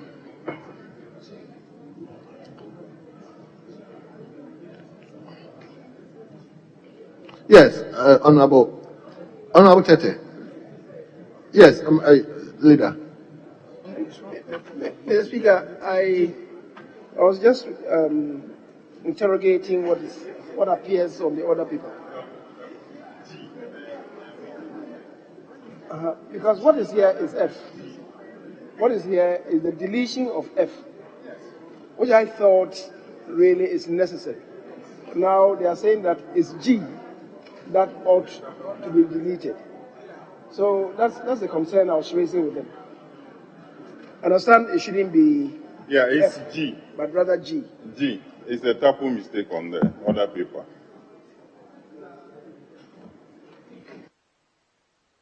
Honorable Tete, last Friday, where did we end up? We end up at 41. Are you sure?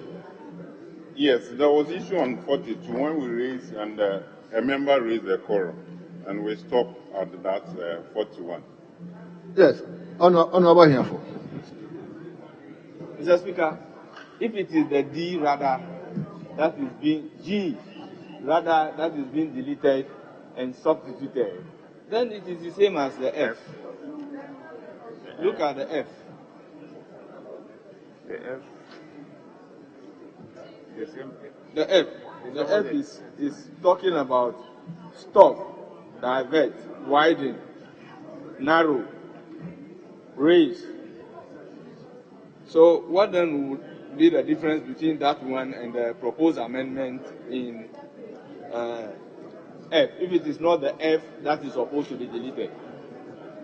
I was thinking that it is the F that is supposed to be deleted to be substituted by the proposed amendment. So you delete and insert.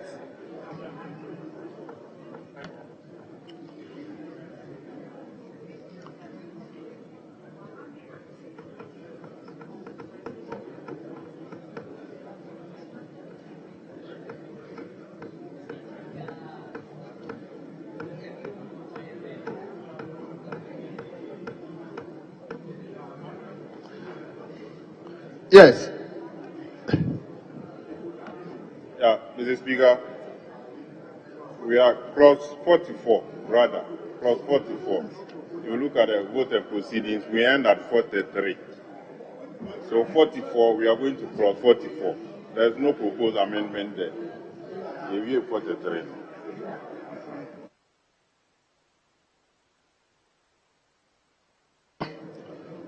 Very well. So we are moving to clause 44. Okay. 44, there is no proposed amendment to clause 44. So I'll put the question, all those in favor that clause 44 stands part of the bill, say aye. All those against, say no. Honourable members, the ayes have it. Clause 44 stands part of the bill.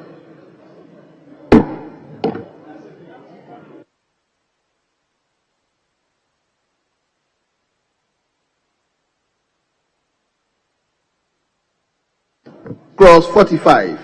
Protection of officers.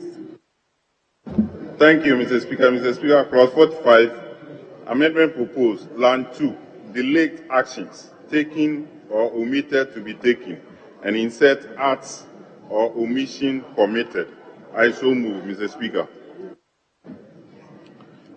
Yes, Honourable Ahiafo. Mr. Speaker, I support the amendment. Acts and omissions are consistent. Very well. Honourable members, there is a proposed amendment to clause 45, and that has been seconded. All those in favor of the proposed amendment say aye. All those against say no. Honourable members, the ayes have it. The proposed amendment to clause 45 is hereby carried. And the question is, all those in favor that clause 45 as amended stands part of the bill, say aye. All those against say no. Honourable members, the ayes have it. Clause 45 as amended stands part of the bill. Let's turn to clause 46. Liability of owner and driver for damage. Thank you, Mr. Speaker. Mr. Speaker, clause 46, amendment proposed, subclause 1, delete and insert the following. 1. Where a road or a road infrastructure is damaged due to a vehicle running into the road or road infrastructure in contravention of a provision of this act, or a vehicle passing over the road or road infrastructure and coming into contact with any portion of the road or road infrastructure other than the surface of the roadway. The owner of the vehicle and the person driving the vehicle are jointly and severally liable to the authority for any damage caused to the road or road infrastructure. I so move, Mr. Speaker. Yes, Honourable Ahiafo. Mr. Speaker, I support the proposed amendment as captured in page 45 of the order paper. It's just a recraft of... Thank you very much. Honourable members, there is a proposed amendment to 46 that has been moved by the Vice Chairman, and it has been seconded by Honourable Ahiafo. And the question is, all those in favor of the proposed amendment say aye. All those against say no. Honourable members, the ayes have it. The proposed amendment is carried. And the question is, all those in favor that clause 46 as amended stands part of the bill, say aye. All those against say no. Honourable members, the ayes have it. Clause 46 as amended stands part of the bill. Clause 47. public data on roads. No amendment advertised. Yes, honorable members, there is no proposed amendment to clause 47. The question is, all those in favor that clause 47 stands part of the bill, say aye. All those against, say no. Honorable members,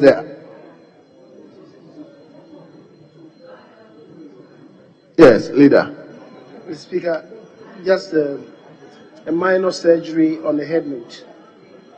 Data on roads. I think the rather should read data on roads infrastructure.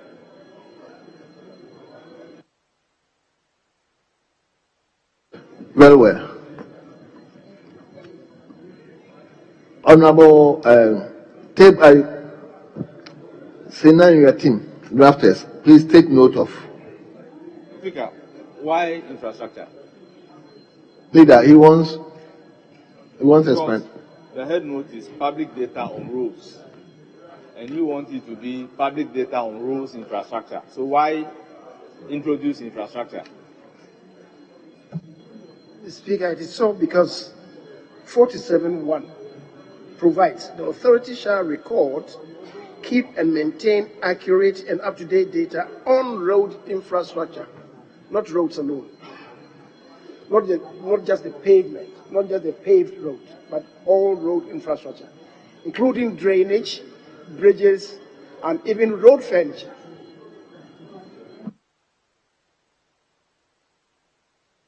Yes, Honorable Hiafo. Mr. Speaker, in that case, if that is his worry, we should rather delete infrastructure in one. We should rather delete the infrastructure in one so that the head note will be public data on roads.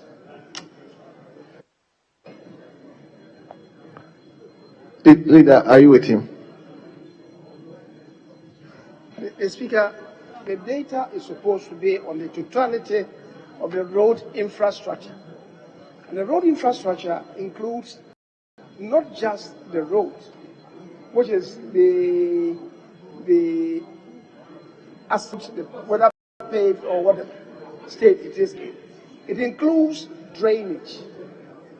It includes bridges. It includes road furniture. They are supposed to keep data on all of them, which is why 47(1) is on road infrastructure. Indeed, Mr. Speaker, coming down, 2A should read road infrastructure as well. 2A.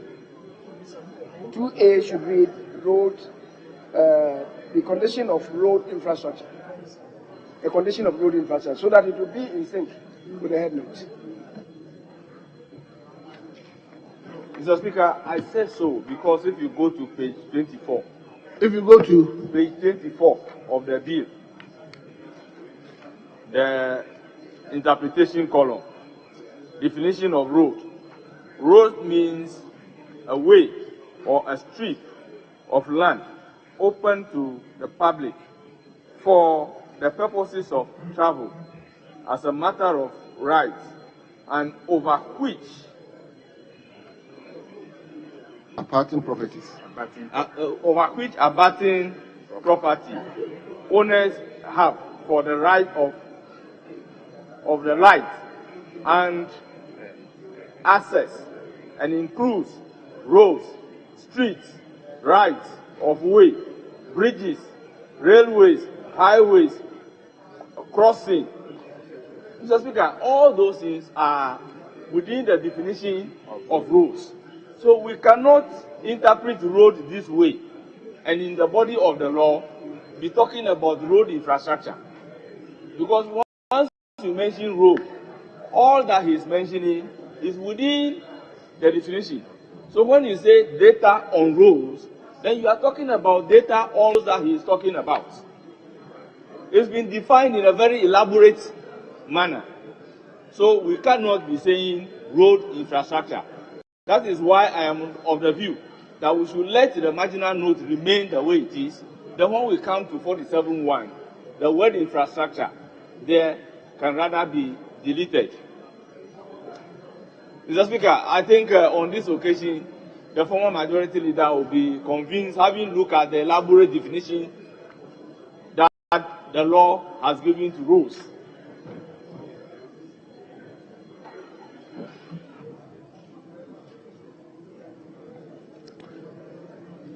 Yes, leader. Mr. Speaker, I must admit that I have not really read the entirety of the bill. Now, I'm getting convinced by what he has said. But look at the bill. Road infrastructure is mentioned in several places. So if you are saying that road is interpreted to mean or to include road infrastructure, then you are suggesting to us that wherever road infrastructure appears, it should be deleted. If that is understanding, then I'll agree with you. But there are several places where we have reference made to road infrastructure. Speaker, that is the understanding.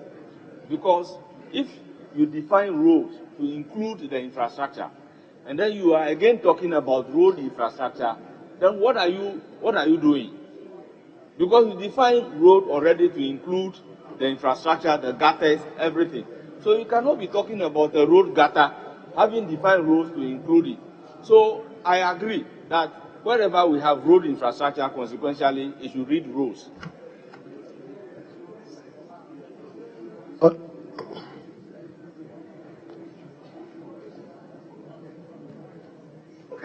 Yes, leader. Mr. Speaker, road has been defined. It's been defined to mean, not to include. No. Mr. Speaker, road has been defined to mean, not to include. So let's get that clarity from there. It's been defined to mean and not to include. The definition there does not state road.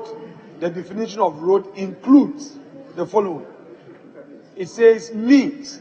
So I think my brother must rest his case. No, leader. What I think we have to listen to what he's saying. Mr. Speaker, respectfully, I have. He's talking about the road infrastructure. That the road has been defined to include road infrastructure. Yes. Therefore, wherever we are finding the road infrastructure, we should delete. Yes. That is his argument. Yes. I'm saying that in the definition, if you go to the interpretation section, this is what, in this house, we've distinguished between a definition which goes with means and a definition that goes with include.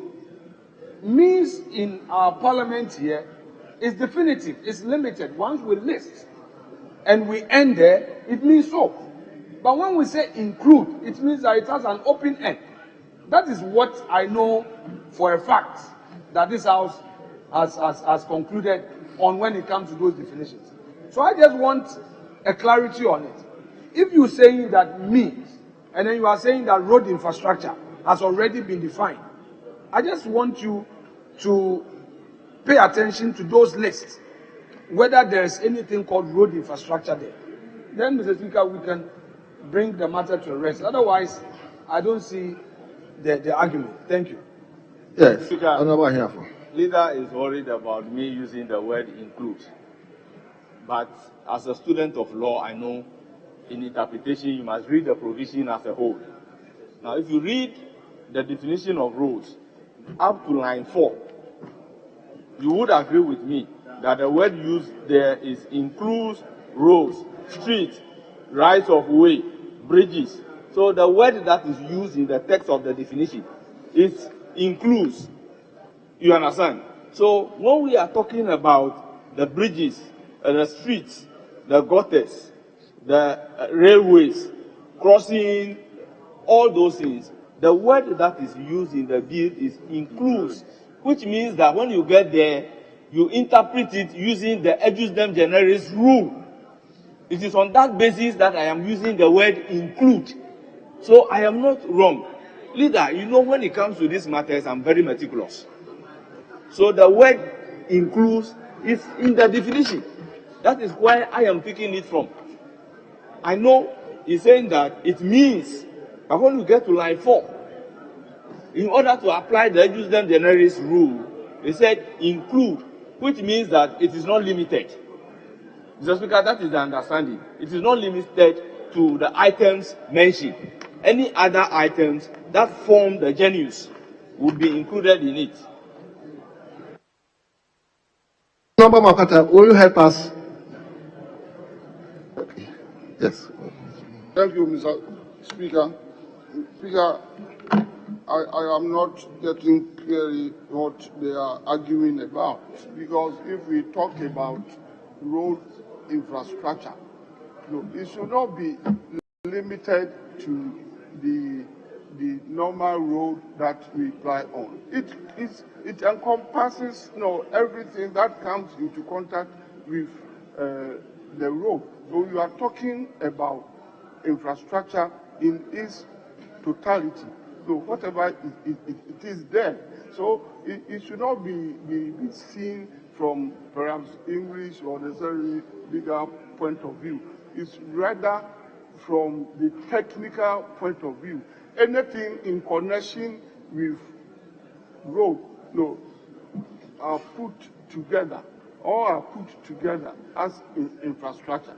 So if you see road infrastructure, you are talking about all the items that one can come across while plying the road. So it's nothing wrong, and we say it all the time in dealing with road. We say road infrastructure, it should be total. You must deal with it, and road infrastructure includes everything, even including the road signs and all that, crash barriers. They are all part of road infrastructure. So you are talking about the totality of all the things that make up the right use of the road. So road infrastructure is right. And so, Honorable Minister, Honorable Mwapata, under the circumstances we find ourselves. Yes, Mr. Speaker. Do you think clause 47, which has now come to the focus? I mean, leader was saying you should say road infrastructure, and Honorable Ahiafo is saying when you talk of road, it already includes everything. Yes. So, what is your position in terms of? Mr. Speaker, I am supporting what is already there. We don't need to delay it. Road infrastructure is right, is up, and is appropriate. Very well. Mr. Speaker, yes. I think I listened to the argument of my good friend, Honorable Ahiafo.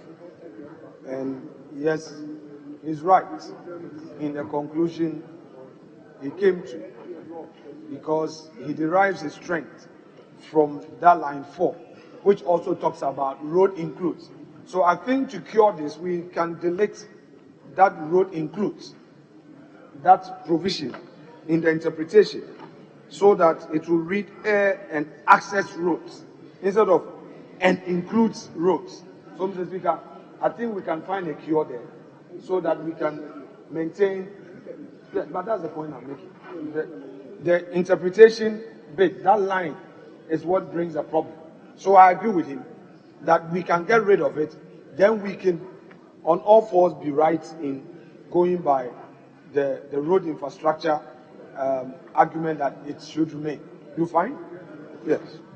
Mr. Speaker, the danger we are trying to avoid is that in the bill, we use roads largely in the bill. And the meaning that I gathered from the use of the road is the road as interpreted in page 24. Now, when we add infrastructure, then we should consequentially go back to mention road. We add infrastructure in order for road not to be interpreted to have been meaning something else from road infrastructure. Because in the interpretation, road infrastructure has not been defined. What has been defined is road. And the definition of road even includes guardrails. Anything, those infrastructures that are connected with roads are included in the definition of roads. So my understanding is that where you use the road in the law, it should be interpreted to include its infrastructure as the interpretation in line 4 of the definition of road is saying. That is why the word includes there, for me, I will interpret it in adjustem generis manner. Meaning that even if there is anything connected with roads, which is not included in this particular definition, once it relates to road, it will be included, because words form genus. Mr. Speaker, if you talk about cassava, you talk about groundnut, you talk about potato, then all tubers, you say including, then it means that all tubers are included in that particular category. That is the understanding I'm deriving. Mr. Speaker, if I'm coming before, if I got Honorable here for well, yes, it means if we maintain the position that we use road infrastructure, then probably we have to go back and all the areas that we've used road. That's not so. No. Mr. Speaker, Yes. Mr. Speaker, if we go that way, we might be making a mistake. Road can stand on its own. It depends upon the context. The meaning I make out of his submission is that when we come to interpretation, we can then define road infrastructure. No, because road infrastructure, Mr. Speaker, is a normal technical terminology, in the road sector, and it must be used. But we can also talk about road, and if we talk about road, depending upon the context, we might be discussing, other dual carriage road. No, if you are talking about dual carriage road, you can't say dual carriage road infrastructure. If you are talking about a single road, you cannot talk about single road infrastructure. But depending upon what you want to talk about, you can say the road infrastructure. And the Ministry of Roads and Highways exists to maintain not only road, to maintain road infrastructure. It must be total to give safety, efficiency, and reliability, to use the road, even including line marking and all, So road infrastructure, is a right terminology to be used. The only thing is that I have seen that it was not explained and included in the interpretation column. And when we come to that, we shall define it. And that will cure all these arguments that we have. Thank you. Then, Leader, I will urge you to propose that amendment to 47. You want to come in? Leader, let me listen to you, and then I'll come back to you. Thank you, Speaker. Speaker, is it technically road infrastructure means the road itself and everything associated with the road to make it usable. But by this bill, we are taking that all the road and all the accessories, we are calling it road by our definition of road at 24. So that anytime we say road infrastructure, then it means we are out of our own definition. And that's why I want to support my senior colleague. Define road infrastructure in the. Are you? Can we leave this? A built environment. You said? Are you an engineer? Myself. Yes. An engineer. Okay. Mr. Speaker, I believe in circumstances of this nature, we can leave it to the. No, I think it's something substantial that we. So let leader propose that amendment to 47, then we move on. But the 47, there was no amendment. Yes. So now that this has come to the fore, I think it's better we made that out. Yes. Mr. So, Speaker, leader, do that for us. Mr. Speaker, I think we should all have that clarity that when we talk about the road infrastructure, it's not just the access on which human beings, animals, vehicles ply. That is the road. Now, the road infrastructure is what is contained in the second leg of the interpretation. And it includes the right-of-way. The right-of-way is really not it's not the road, but it's part of the road infrastructure. In fact, bridges, crossings, tunnels, drainage, traffic control devices, guardrails, lighting systems, traffic lights, they are all part of road infrastructure. And indeed, those other accessories are sometimes described as road furniture. That is outside the bridges and the drains. The lights would be road furniture. The Speaker, so let's get it. Now, it appears that the definition of road encapsulates all of it, which is wrong. So let's do the proper interpretation when we get there. Otherwise, Mr. Speaker, starting from the functions of the authority, look at the functions of the authority. All through, road infrastructure is mentioned. Road infrastructure is mentioned. So that distinction is made. But in some context, for instance, 3H, implementing road-related policies. That's a standalone thing. The other one is promote research, innovation, technology, and best practices in road sector. It's a standalone thing. So you cannot say road infrastructure sector. So, Mr. Speaker, I believe that we are making progress. Let's just amend the 47, as I indicated, by just including in the head note public data on roads and road infrastructure. I think that's all that I call for. And then when we come to 2, we also then we relate to the conditions of road infrastructure. That is 2A.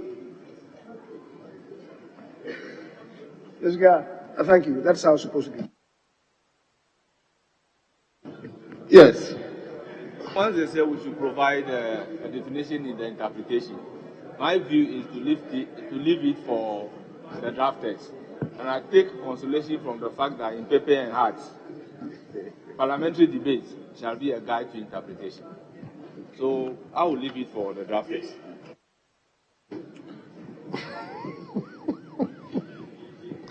So, do we take it as an amendment or we leave it with the drafters too? Mr. Speaker, I believe that with this understanding, we can take it. We can take it, and the final thing will be done by the drafters. So, honourable members, the 47 there is a proposed amendment, and the question is: all those in favour of the proposed amendment say aye. All those against say no.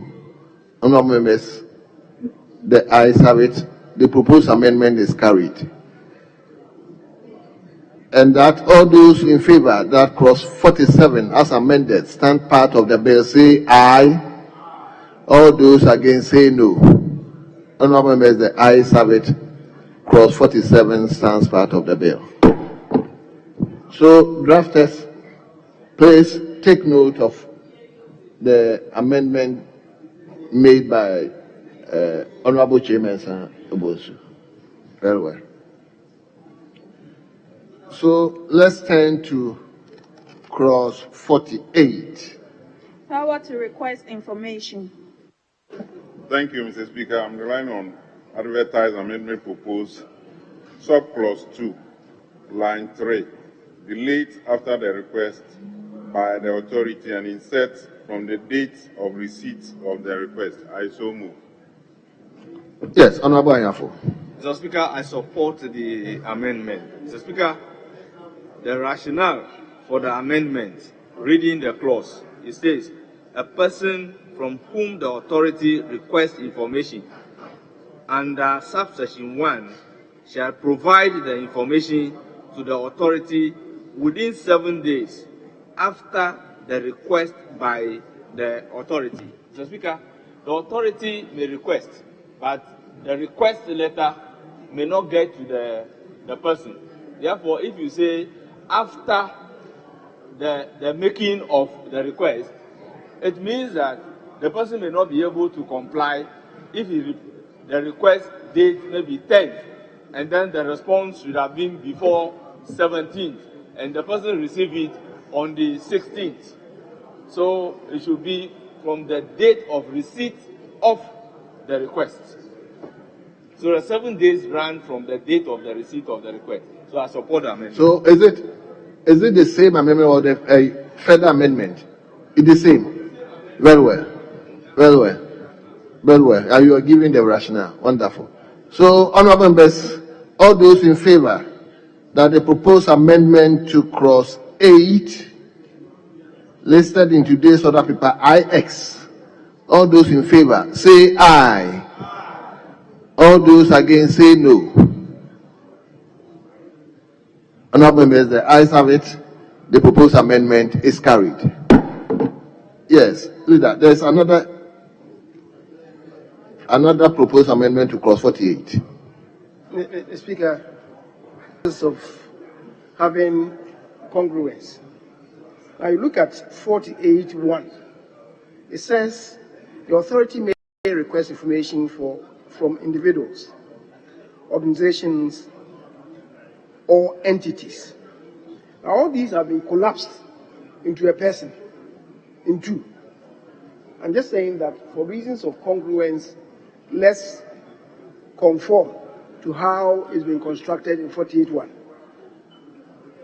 So that 48.2 will read an individual, organization, or entity from whom the authority requests information. So that will be congruent with 1. Because 1 uses these 3 descriptions. But 2 then collapses the 3 into 1 and uses persons.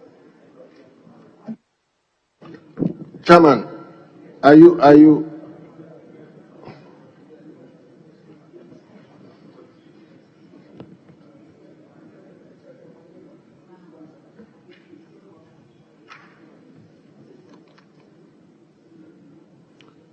Yes, Chairman, you want to say something? Yes, Mr. Speaker, I agree with the proposal being made by the floor. So it means we will knock out the second. Yes, the person, yes, we'll take the person so there will be conformity with the 1.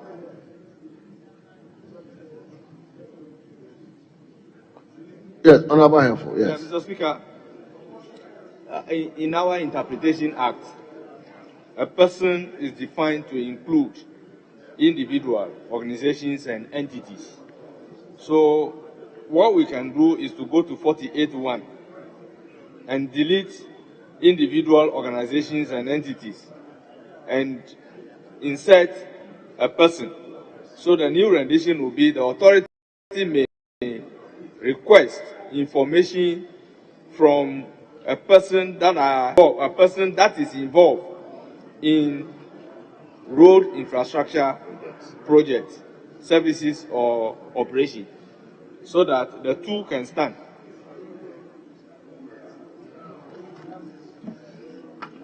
The Speaker, I agree with him that generically we've been using that terminology, a person to include organizations and entities, and even individuals.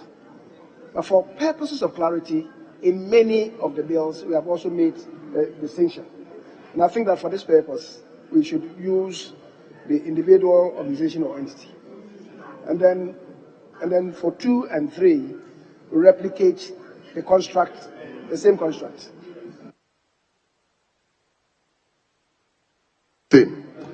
Okay, very well. So, leader, then give us the rendition word so that we. So 2 then will read, an individual, organization, or entity from whom the authority requests information under subsection 1 shall provide information to the authority within, and then the new amendments will kick in. Okay. So, honorable members, there is another proposed amendment, and all those in favor of the proposed amendment to clause 48 say aye. All those against say no. Honorable members, the ayes have it. The proposed amendment is carried. So now I'll put clause 48. All those in favor that clause 48 as variously amended stands part of the bill say aye. All those against say no. Honorable members, the ayes have it. Clause 48 as variously amended stands part of the bill.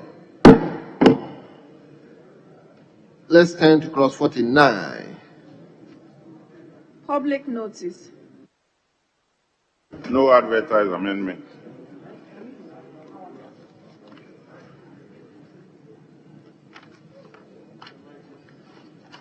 The question is, all those in favor that clause 49 stands part of the bill say aye. All those against say no. Honorable members, the ayes have it. Clause 49 stands part of the bill. Clause 50. General requirements for consultation. No advertised amendment. Honorable members, there is no advertised proposed amendment to clause 50. All those in favor that clause 50 stands part of the bill say aye.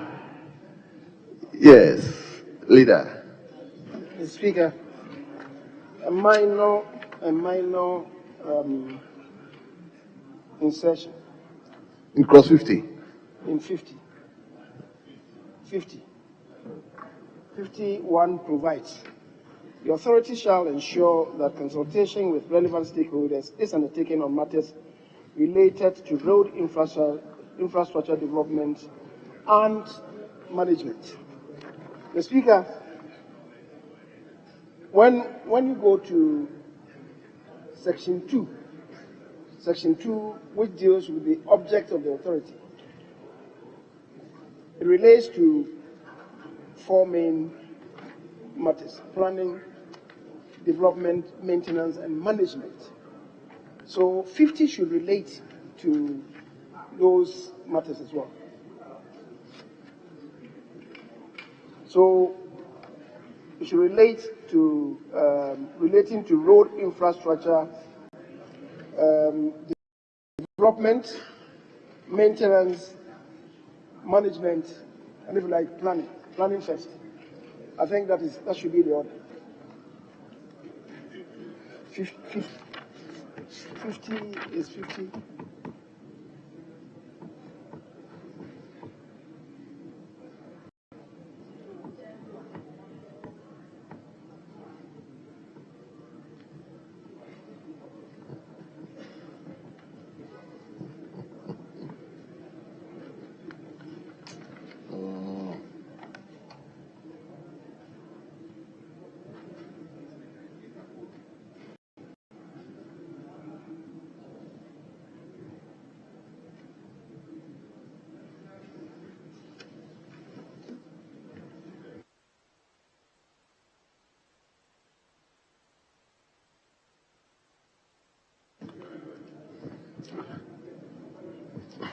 Leader, can you relate that simple thing to the drafters?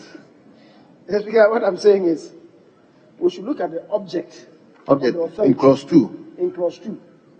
And the object is to plan, develop, maintain, and manage the road network in Ghana. I'm saying that should affect. I'm being told that they inserted protect. Protect, yes. And if that is the case, it should be added to it in 50.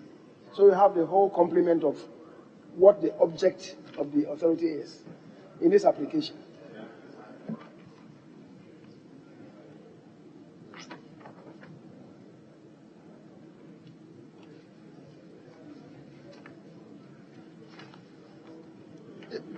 Yes, Mr. Speaker, former majority leader is right, because I believe strongly the consultation will also relate to the protection, the maintenance, the development, and then the management. So we should import it. Yes, so the drafters will take note of all these minor things. Yes. So all those in favor that clause 50 stands part of the bill, say, as amended. Very well.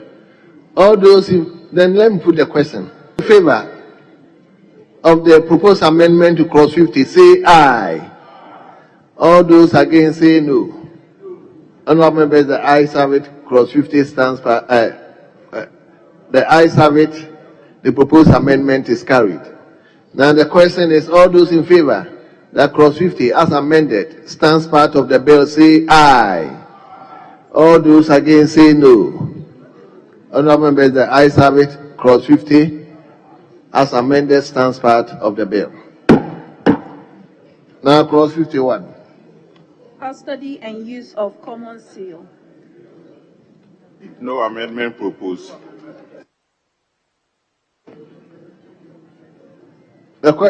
Yes, leader. Mr. Speaker, respectfully, you've dealt with 47. We dealt with 47. What we did, if you look at 47.5, the data, the purpose of the data, what we just did should also affect 47.5. The data recorded shall be used to inform decision-making, policy development, and the improvement of the planning. They just use planning and management.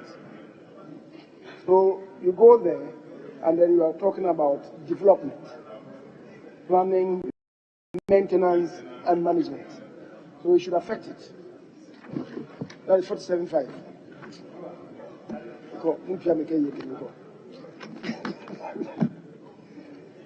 Mr. Speaker, we agreed on the earlier proposed amendment. I think this should run consequentially.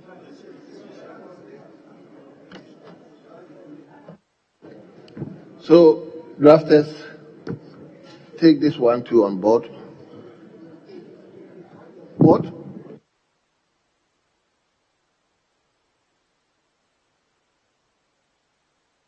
No, let me hear you, Chairman. Mr. Speaker, the 47.5, former leader is saying that the data recorded shall be used to inform decision-making, policy, development, and improvement of the planning,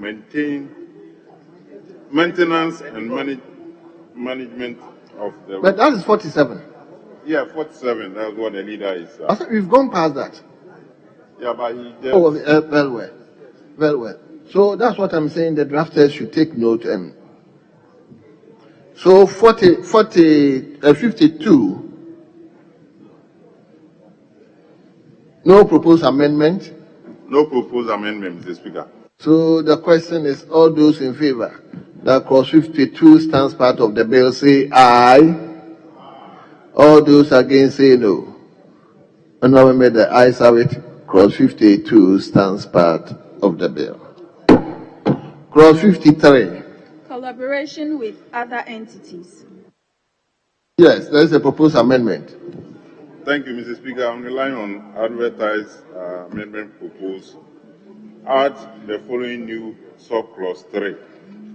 The regional and zonal offices of the authority shall collaborate with the department responsible for rules at the district assembly for the maintenance of local rules. I so move.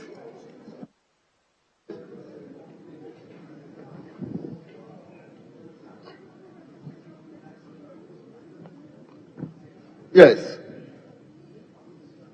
Is that okay with all of us?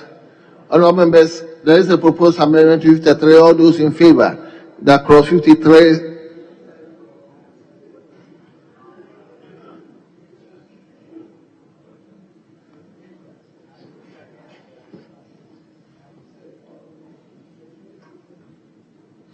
Yes, all those in favor.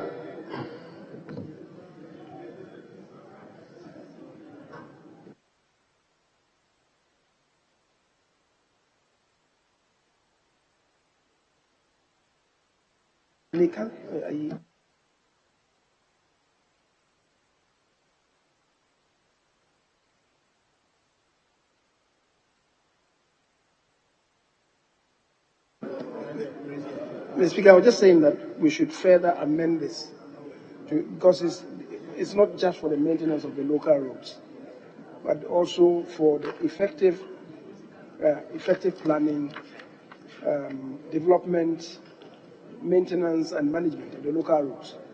The same thing that consequentially should affect it. They have used just maintenance. I was just saying that you should have the whole. Yes. What is here does not include this. I'm drawing his attention to include saying. Very well. Honorable, there is a further amendment to the advertised one. So, leader, then give us the rendition. Thank you, Mr. Speaker.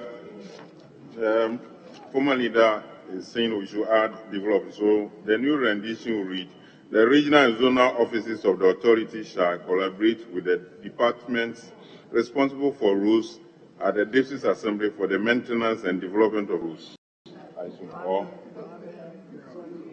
planning, maintenance, and management. Thank you. Okay. Mr. Speaker, so, these are consequential amendments. They are consequential amendments. Very well. So, drafters, a lot of consequential issues. So this amendment is should be looked at consequentially. So all those in favor of the proposed further amendment to clause 53 say aye. All those against say no. Honourable members, the ayes have it. The further proposed amendment is carried. And the question is, all those in favor that clause 53 as amended stands part of the bill say aye. All those against say no. Honourable members, the ayes have it. Clause 53 as amended stands part of the bill. Now clause 54. Fees, levies, and charges. Honourable members, there's no proposed amendment. All those in favor that clause 54 stands part of the bill say aye. All those against say no. Honourable members, the ayes have it. Clause 54 is directed to stand part of the bill. Clause 55. Offences and penalties. Honourable members, there's no proposed amendment. All those in favor that clause 50. Yes, leader. Mr. Speaker, I would just want to plead for 54, because it goes to the level of the assemblies. And in the Constitution, the words used are taxes, rates, duties, and fees. I think we should just conform, instead of just saying that it should be, what have you said? Fees, levies, and charges. Can we conform to the language in the Constitution? Ben, come again. They are collaborating with the district assemblies to do that. Yes.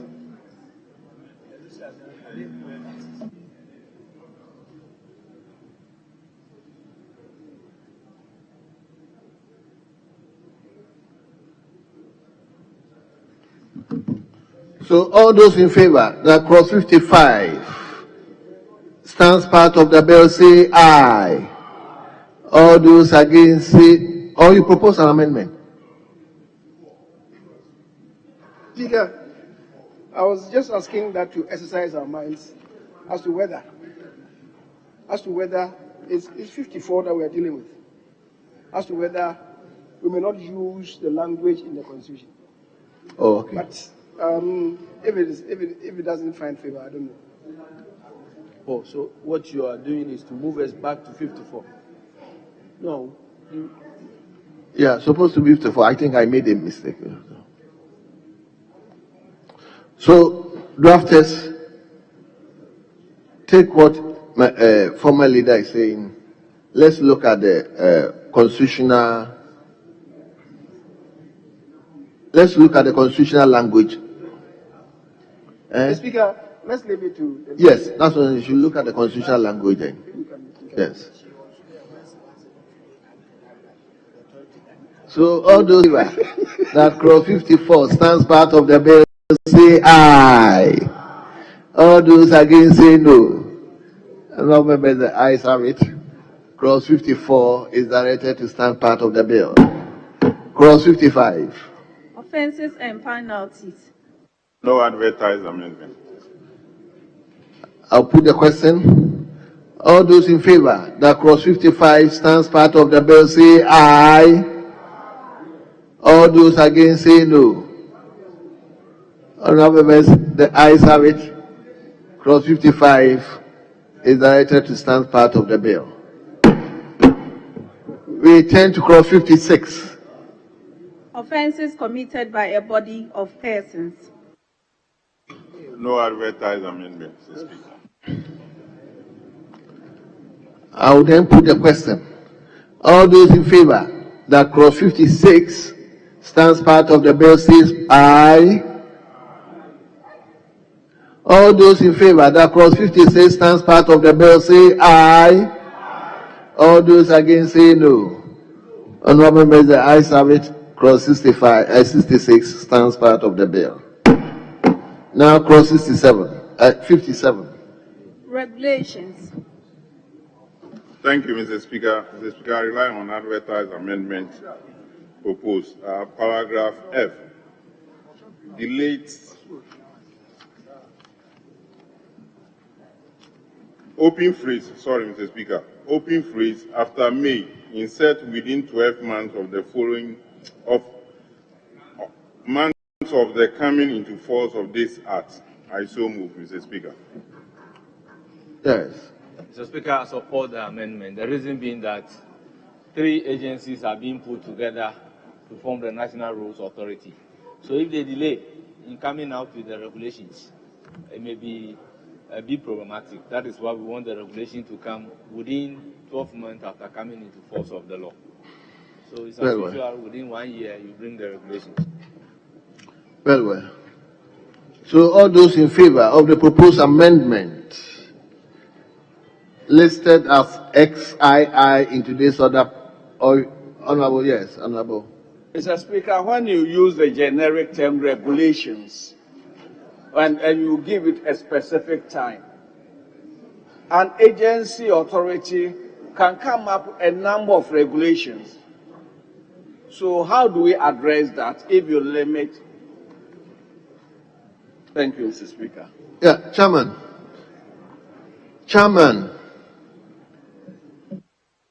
Did you hear, honorable? Please, can you come again so that we...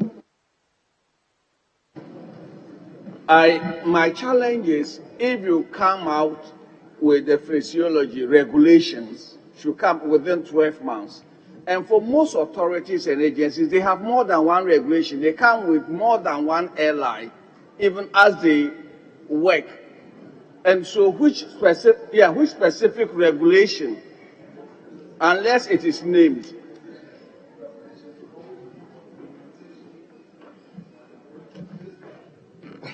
It's right that when we talk about regulations, it will be for the particular law in reference, no other law. So it's regulations. What again do you prefer we state there? Mr. Speaker, my challenge is that, okay. No, Honorable, I'm here for having called you. Honorable Kabradonko, let me hear. Mr. Speaker, my challenge is that for these authorities, they tend to come on one set of regulations. If you take, for example, the Petroleum Commission, they have at least 4, 5, 6, 7 regulations, different airlines. And if you take Energy Commission, they all have more than one. So if you say they should come out with regulations within 12 months, unless there's a very specific regulation that airline that you want them to come out within 12 months, then there is a challenge there. I just want a cure. Mr. Speaker, 57 L satisfies the inquiry that my colleague is making. The minister may, on the recommendation of the board by legislative instrument, make regulations for. L says the efficient and effective implementation of this act. So it relates the regulations that we are talking about is going to relate to the effective implementation of this act. I don't know what else you want to elicit. Yes. Mr. Speaker, if I get a sense of where Honorable Comrade Donko is coming from, why are we using regulations instead of regulation? Is that not your point? Because the minister may come with 2 or more regulations. Mr. Speaker, if you look at today's order paper, page 18, presentation of instruments, insurance regulations 2024, it doesn't mean it is multiple documents. Now, it's also said West African Gas Pipeline Amendment Regulations. Even here, we said our standing orders, not standing order. That's not what it means. So that, what are you talking about? What do you say that is? Yes. You see, my challenge is the time frame. My challenge is the time frame and the various airlines. If the authority is to come out with more than one airline, for example, there can be an airline on health and safety related to the road sector. There can be multiple airlines. So all I'm asking is that, is the time frame binding on all airlines, or is a very specific airline that is time bound by the construct? That's all I want an understanding of. Yes, Leader. Mr. Speaker, previously when we passed legislation here, we did not put any roadmap on the submission of regulations. And we realized that, and he's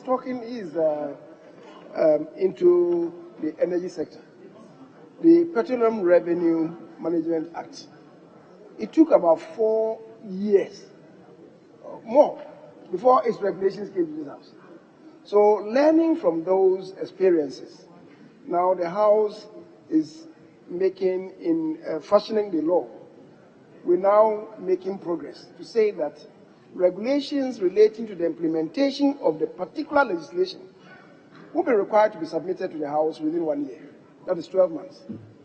To speed up action on the part of the ministries, ministers, and authorities. That's the import of the 12 months. So the question is, all those in favor of the proposed amendment to 57 as the regulation, all those in favor say aye. All those against say no. Honorable members, the ayes have it. The proposed amendment is carried. Now, XIII, the same 57. Chairman. Thank you, Mr. Speaker. Mr. Speaker, I'm relying on advertised amendment proposed. Paragraph F, delete, Mr. Speaker, I so move. Yes. We've been invited to delete from paragraph F. All those in favor of the proposed amendment say aye. All those against say no. Honorable members, the ayes have it. The proposed amendment is carried. The question is, all those in favor that clause 57 as variously amended stands part of the bill say aye. All those against say no. Honorable members, the ayes have it. Clause 57 as variously amended stands part of the bill. Now, clause 58. Interpretation. Thank you, Mr. Speaker. Mr. Speaker, I'm relying on an amendment proposed that they add the following new definitions: road infrastructure, including roads,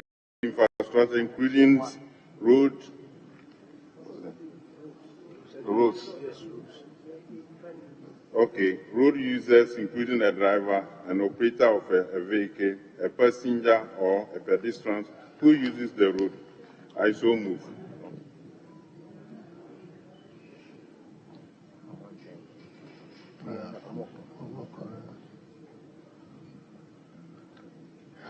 Yes.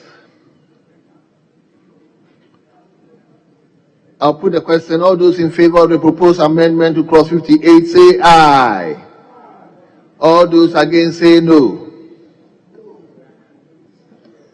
Mr. Speaker, respectfully, we may have to redefine road first before we come to road infrastructure. Leader, are you coming back to definition of roads? Yeah, of road first. To get it right. Because the road infrastructure defined here is so scant. So let's do for road first. A road then will mean a way or strip of land open to the public for the purposes of travel as a matter of right, and over which abutting property owners have the right of light, air, and access, and includes roads, it includes streets. Even like we may have to even include alleys, roads, streets, alleys, and then we end it there. We end it there. Mr. Speaker,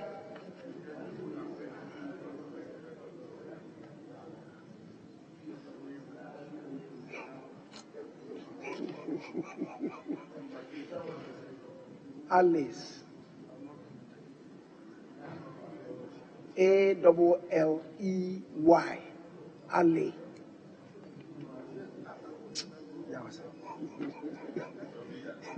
So, Mr. Speaker, then thereafter we'll come to road infrastructure. And road infrastructure then will be defined to include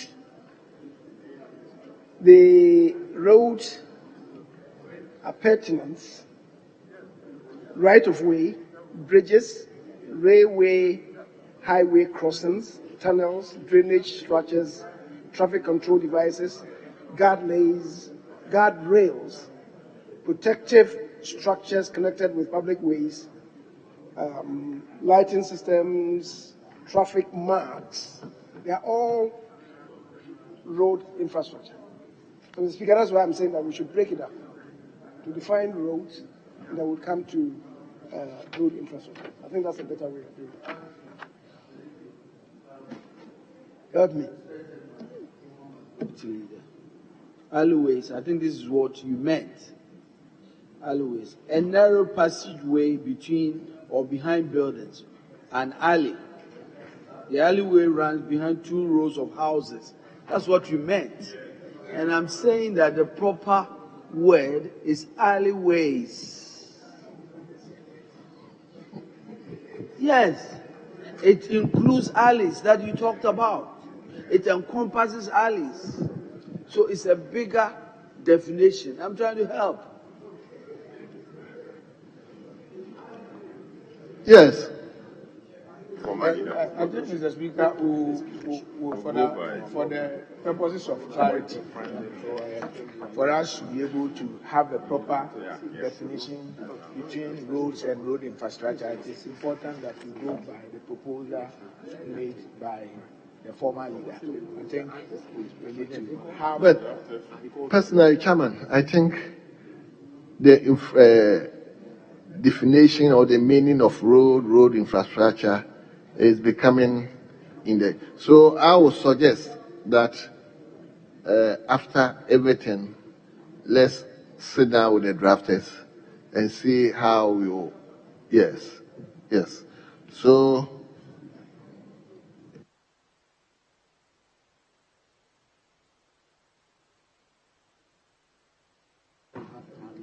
Leader, can we leave the definition, ask the drafters to draft something for us to look at it tomorrow, then we we look at it and conclude. Mr. Speaker, the ingredients is what we've supplied, and they could do the structuring. But that is what really means. Because road infrastructure is what includes the road furniture. We're talking about the road itself. We not include the road furniture, for instance. But it comes as part of the road infrastructure. But they would do the proper structure. Okay, very well. So, drafters, I think this is not the only one. I think we have so many areas that we've made referral to you. So I think after we want to conclude this, and we'll come back to it. If it's a question of second consideration, we take them one day and we deal with it. So, cross 58. Yes, leader. Mr. Speaker, now that you mention second consideration, I believe that we may need to really tidy up. I was not here when you started, but I've looked at it. A few areas we really have to tidy up. For instance, I realized that there was no amendment for 2, which is a kernel of the matter. The object of the authority. The object of the authority is to plan, develop, maintain. Now you've added protect and manage the road network in the country. Mr. Speaker, it cannot just be the management or planning of the road network. It's more than that. It's the roads, the road infrastructure, and the road network. The road network is just that cobweb that we see representing the network. But the authority is not just concerned with that. They are concerned with the planning of the roads, also of the road infrastructure, the development of the roads, also of the road infrastructure, the maintenance and management, and if like, the protection. It includes all of this. So 2 should be better smithed than what we are seeing here. So leader, that's what I'm saying, that I'm with you. So we are concluding the consideration, and if we agreed that all the areas that we didn't firm up with regards to it, we will put them together as and take them as second consideration. So we will look at all those areas we are bringing up. Yes. That's so, Mr. Speaker. I have given my thoughts to the Honorable, the Minority Chief Whip. Honorable Kwame Boja. Yes, unfortunately, he isn't around. I understand he struggled. So I would just rehash and bring it to bear so that we So if even you are not available, we can leave it to yes. I therefore could also be of assistance. Yeah. We agreed on the proposed amendment by the former majority leader, but he's becoming eternal litigant. He's litigating over and over and over. We agreed that those amendments should take consequential effect, and it will, including the definition of rules and rules infrastructure. No. The point is not the consequential effect areas. There are certain areas we have even put it on hold. You remember? So, Mr. Speaker, we can deal with those clauses. We can deal with them. He's here. Anyway, let's finish. But like I said, obviously we will revisit the whole. It's not with one clause for us to finish. Then we go to the defer clauses. What I'm saying is, I want us to finish the consideration. The drafters will give us the final draft. We'll look at it. The areas we need to look at it again. We'll look at it again and we finalize the consideration. So the question is, all those in favor?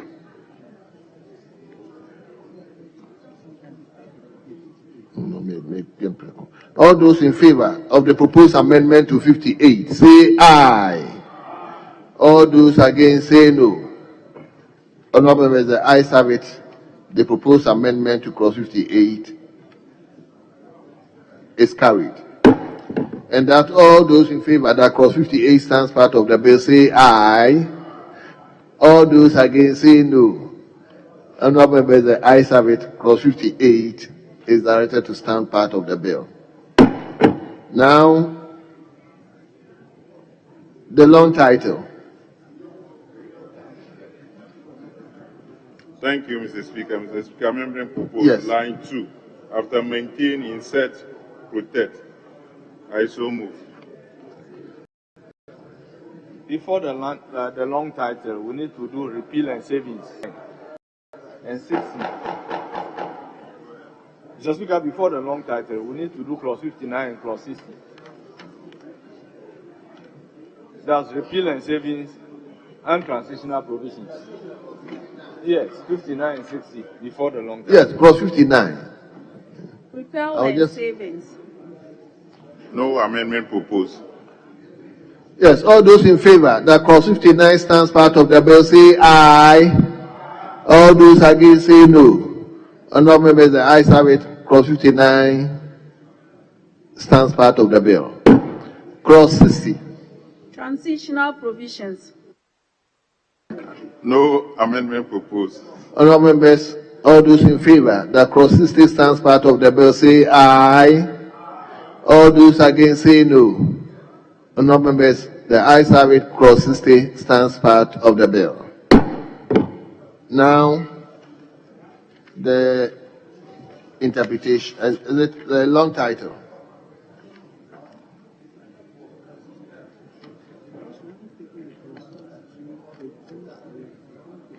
Yes, okay. I'm advised that because there are certain clauses we haven't concluded, we can't deal with clause long title. So I would direct that the drafters, as early as possible, give us the draft bill with all the amendments so that we can look at it again and take a final consideration on it. Sena, I hope I'm not giving you too much job. Well. So that brings us to the end of the consideration for today. Yes.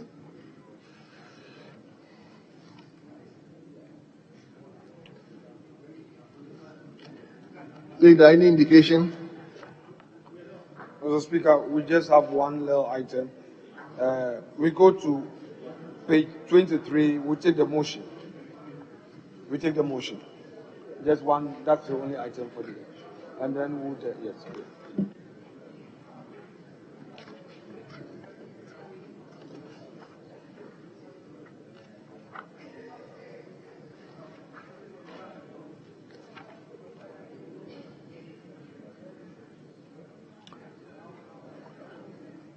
Yes. Which? Page 23 item. Blunt. Minister. Yes, the chairman. Chairman, proceed.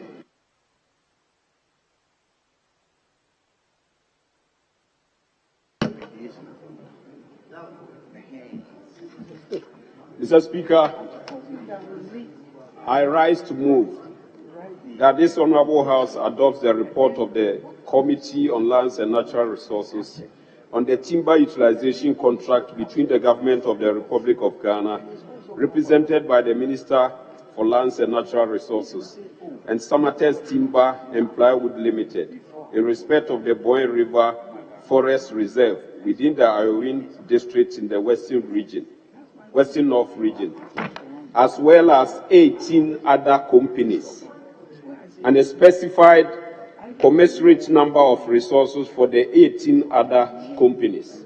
Mr. Speaker, there are 19 motions and we are moving them in one composite. Mr. Speaker, how many motions? 19. And Mr. Speaker, permission, I present your committee's report.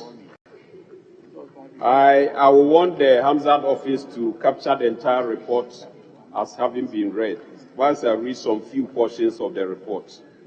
On the 21st of March 2023, the Honorable Deputy Minister for Lands, Mr. Benito Usubio, laid the Parliament 19 TUCs in accordance with Article 268 of the 1992 Constitution and Section 9 of the Timber Resource Management Act, 1997 Act. Chairman, please. Honourable Speaker, the Leader, leader just talked about you should allow me report, to call you. 19 reports. The chairman is not, the ranking is not here. The deputy ranking is not here. I understand that these are ratifications. I just talked to the chairman, but it will be fair to make sure that we have the complement of all the members here so they can make meaningful input to this ratification.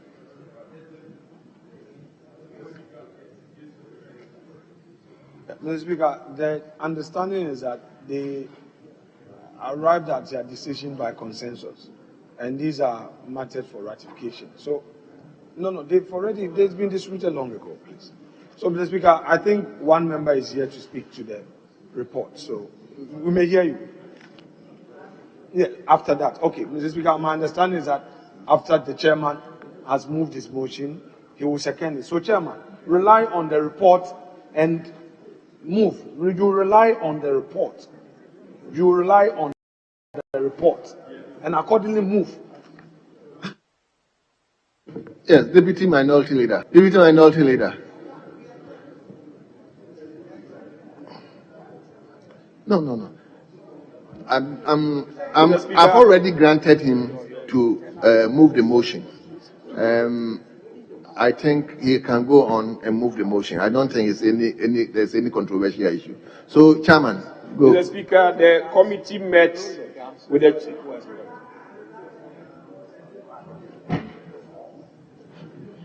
Mr. Speaker, I rely on the report and move accordingly. Thank you. I so move. Yes. Honorable members, the motion has been moved. Yes. Honorable Member Sanya Nanja, you are a member of the committee. Okay, second the motion. Please. Thank you, Mr. Speaker. I rise to second the motion. And in seconding, I think I don't have much to say, but the 19 TUCs that were presented to us and referred to us as per the law, asking that they should be rectified. And when we met, we considered all the 19 TUCs. And at the end of the day, we realized that rectifying the TUCs will stand to benefit the country, in that it will enable the country to engage in suitable harvesting and legal trade of timber, and also reduce deforestation and degradation of our lands. So at the end of the day, we all agree that 11 of the TUCs met the criteria for ratification. So we recommend that the 11 TUCs should be rectified. And the other 8 that we have issues with, the list is here, but for want of time, I will conclude by saying that the 11 we call upon the House to rectify the 11 TUCs, but the 8 will have a second look at it as a whole in the House. Thank you, Mr. Speaker. Honourable members, the motion has been moved and it has been seconded. It is before the House for consideration.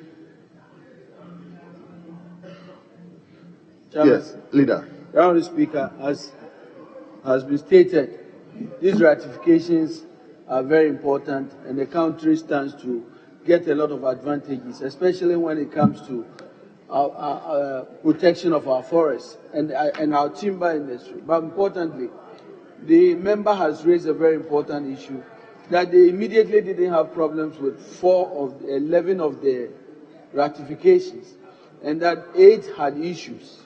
I think it will be very helpful for us to get the chairman, and the minister is here, to really address some of those issues before we move forward. Well. So, Chairman, Minister, do you want to say something? Thank you, Mr. Speaker. At least in relation to one or two issues that a member raised. Thank you, Mr. Speaker. Mr. Speaker, I want to thank the chairman and members of the Lands and Forestry Committee, and also thank the deputy minority leader and the member of the committee for the work they have done on this matter, Speaker, and the inputs they've made, as well as some of the issues they raised in the course of the committee's work, which the ministry has taken on board. But, Mr. Speaker, I should point out that this is actually, just as the minority leader pointed out, very, very important for the country. So, Speaker, what are we trying to do? Today, because of illegal logging, because of deforestation and desertification, so, Speaker, there are so many markets in the world where if you do not have what they call traceability, you cannot sell your timber to those markets. And Mr. Speaker, the European Union is one such destination where they are very strict on the mode or the methods with which timber is harvested and traded. And so these timber utilization contracts, which requires parliamentary ratification, is to meet these requirements by the European Union, which will make Ghana the second country, with the exception of Indonesia, to be able to issue what they call flat licenses, which will enable us sell our timber species to European market. Mr. Speaker, it helps us with our trade, it helps our national economy, but at the same time, it is also a tool by which we can use to halt deforestation in our country. And Mr. Speaker, the country and this parliament has been very concerned about the level of deforestation in our country. And so what we are doing here, if this parliament were to support the ministry and adopt and ratify the committee's report, it will mean that there will be traceability when it comes to the timber industry, from harvesting all through to export and to sale and to the ultimate user of the timber. Just because I want to crave the indulgence of this House, that what we are doing really, and that is why the committee almost unanimously or with consensus supported this work. The Honorable Collins Dowda, who has been Minister for Lands and Natural Resources before, was very supportive and guided us and raised a lot of issues which got us to get to this point. I've had to travel to the European Union headquarters to negotiate on multiple occasions to give Ghana the opportunity to be able to issue these flat licenses, because one, as I say, Mr. Speaker, it will help the timber industry, to help us to revamp the timber industry, to help our national economy. We know how the timber industry is collapsing in this country because of lack of market.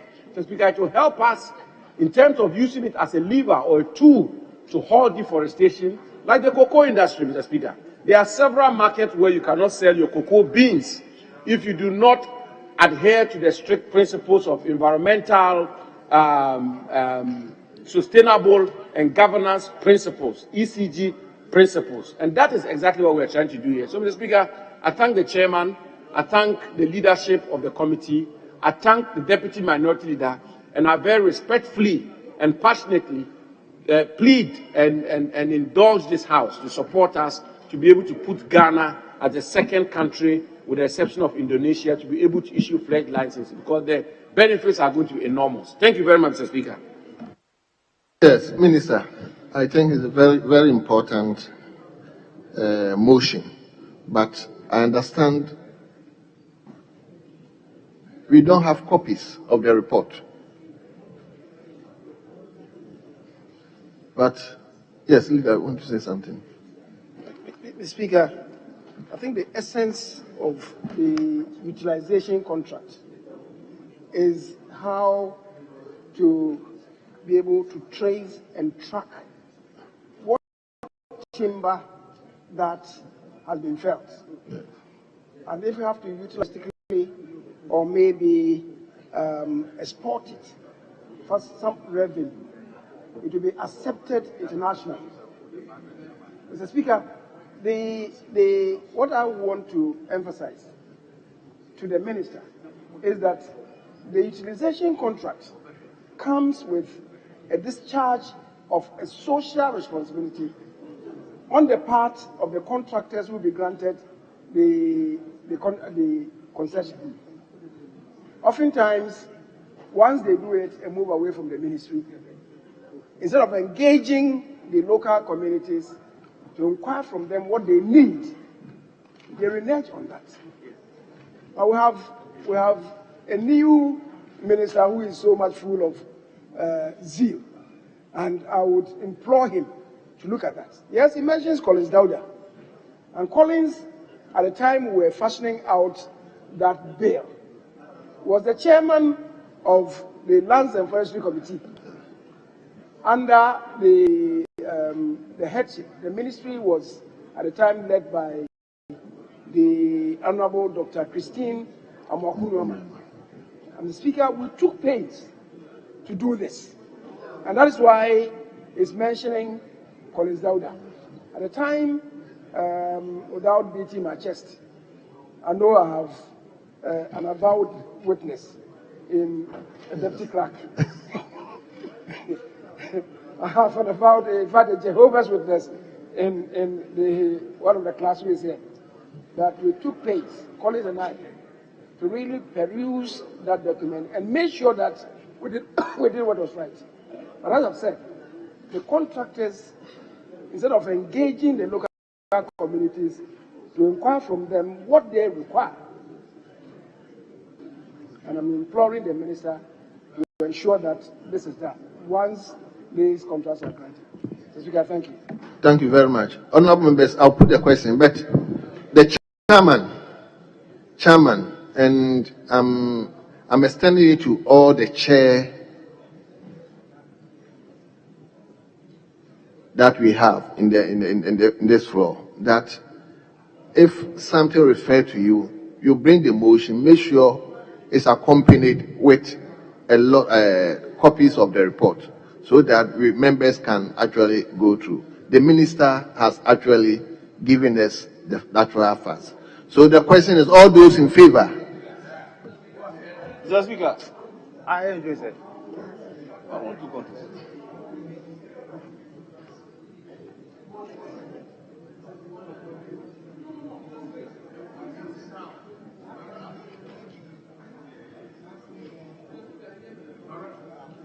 Lead, I'm putting the question in. Okay. Mr. Speaker.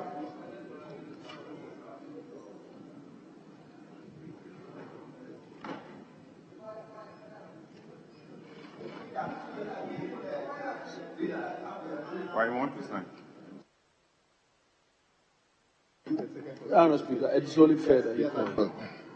Mr. Speaker, thank you very much for giving me the opportunity. Mr. Speaker, the item under consideration is item number 34 at page 23 of today's order paper.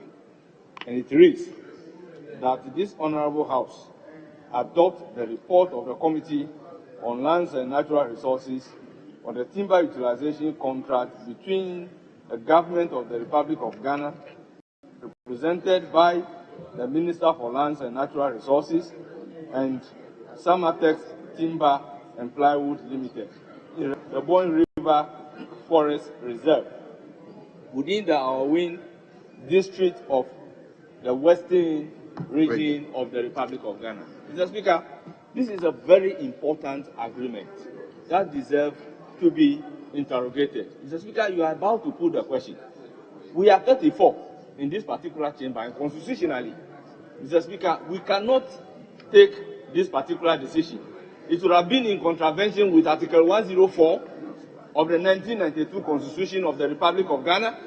Mr. Speaker, that particular provision has been interpreted by the Supreme Court of Ghana in the case of Justice Abdullahi versus Attorney General. So we may be indulging in illegality if 34 members sit in this particular house to take this particular crucial decision. Mr. Speaker, I am drawing your attention to the constitutional issue that we do not have the number to take decision. Therefore, I pray and plead with you to defer the debate on this particular issue, so that at the appropriate time, when we have the numbers, we can put a question. Mr. Speaker, would you all leave? Yeah. Mr. Speaker, I think when I got up on my feet, That's exactly the point I wanted to make. Come again. Mr. Speaker, when I was on my feet earlier, Yes. that was the point I was going to make. You are going to make this same point. Yes, because leadership had conferred, and our understanding was that we placed the matter on ice, the final question to be put on ice. So I was going to communicate, same to you, that having completed the debate, would hold on with the question and do that tomorrow. That was the understanding we had, and it's okay. That's fine, Mr. Speaker. Very well. So let's make that. Okay. We have concluded the debate on the matter. Yes. We are going to Very well. put a question. Honorable members, leader. Yes. I think it is first. So when we started, I made it clear that key players of this committee were not in the House. We allowed the debate to flow. The debate is almost at the end of it. But I think we must all agree that the debate will continue, and then the question will be put. No, leader. I have concluded the debate. In fact, I was about to put the question. So debate has concluded. We will just take the decision at appropriate time. On that note, yes.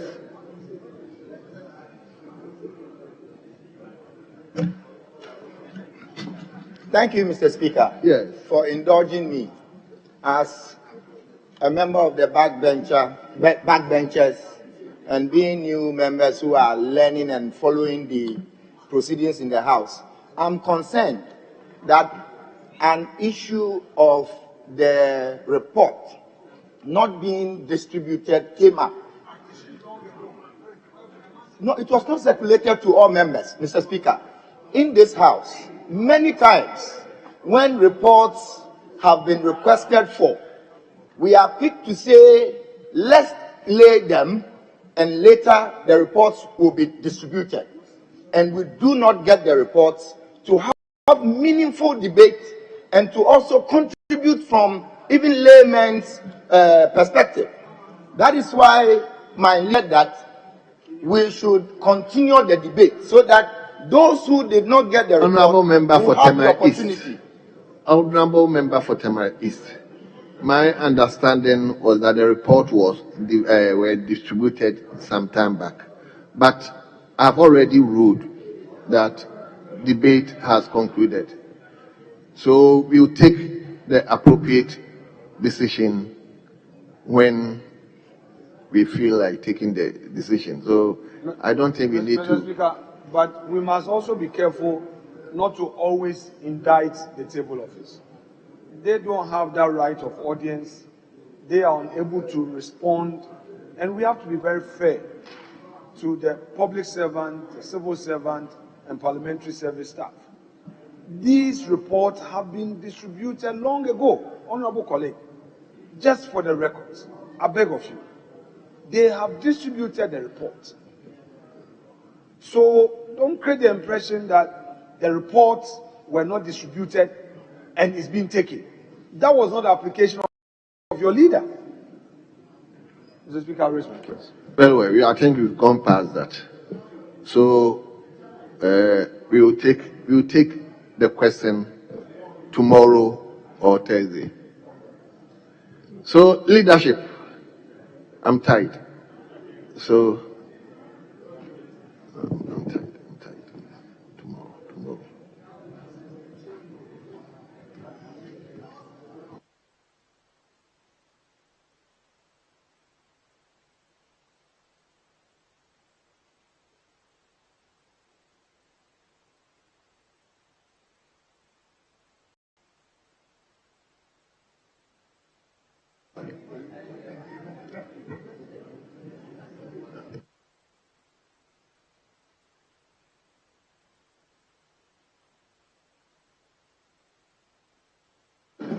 Mr. Speaker.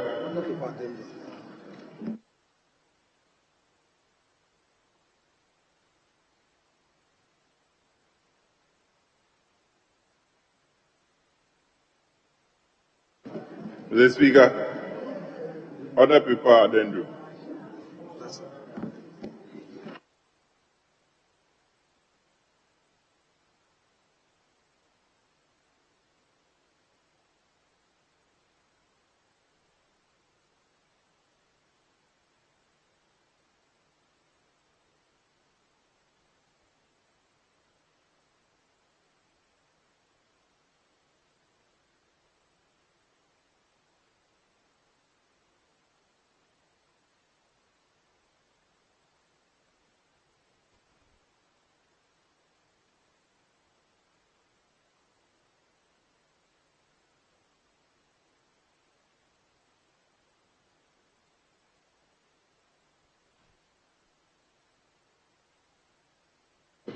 Yes.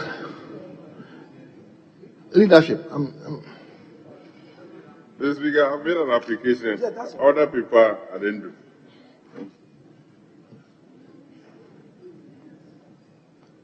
Mr. Speaker, I think the leader, we have a clear understanding on the way we go forward with this. So this other paper then will not be taken today. That was the agreement. There's going to be pre-laying, and after that we'll bring it back to the floor.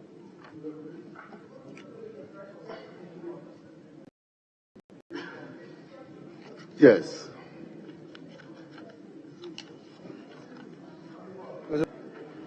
I just want to make a submission for the records. Mr. Speaker, this House embarked on a convention in respect of CIs, especially matters that the Electoral Commission was bringing up for consideration. And we said that because these matters, the nature of them, we have to have certain further discussions. So this pre-laying language was somewhat created. It became a creature in this chamber. Now,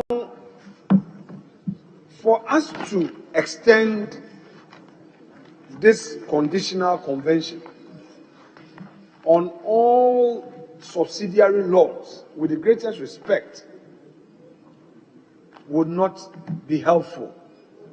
Mr. Speaker, the procedure for enacting a subsidiary law is very simple and is backed by our Constitution. Article 11C. When the paper is laid, it is not in itself a finality to all procedure by way of approving it or not. When the paper is laid, it is meant to be referred to the appropriate committee to deal with it. It is at that committee level that issues that we all have could be looked at that committee level. Mr. Speaker, this issue of if an instrument and the pre-laying would mean that we should engage the same committee to look at it before it is laid.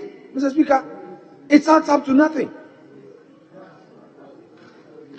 In any event, any matter arising thereto can still be resolved, and when the document is properly before the committee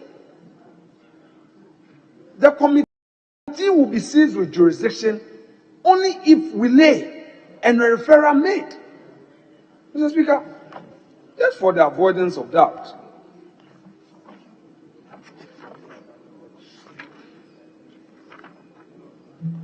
Article 11C. I will get there. I will get there. I will get there with respect. I will get there. But let's state what the law says. And if we want to, because you see, Mr. Speaker, today you think that it's a comfortable route to use. But no, I've defined it, Mr. Speaker. I've been in this House not too long, but long enough to know some of the practices and conventions of the House. It is only constitutional instrument, especially from the Electoral Commission. I was here in this house, Mr. Speaker, in 2014, 2015, 2016. Not a single CI of the EC was pre-laid. But let's put that aside. That is a matter behind us.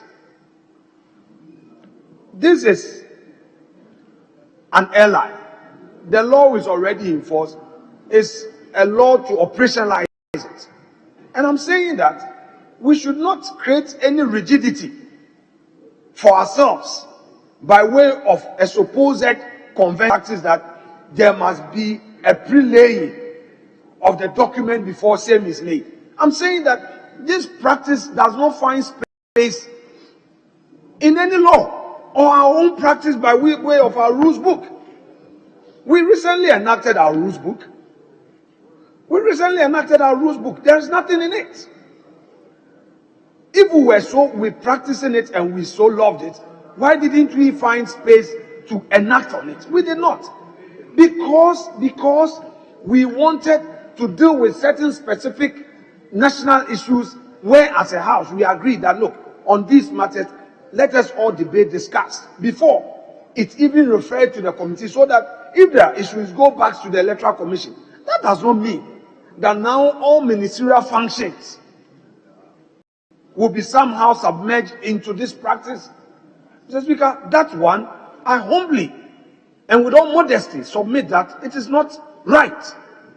Be that as it may, I would want to agree with the current suggestion on the floor that we should still engage the Subsidiary Legislation Committee, at least for them to have a look at it before we lay. I see wisdom in the suggestion, but we should not set a precedent that would tie the hands of this house.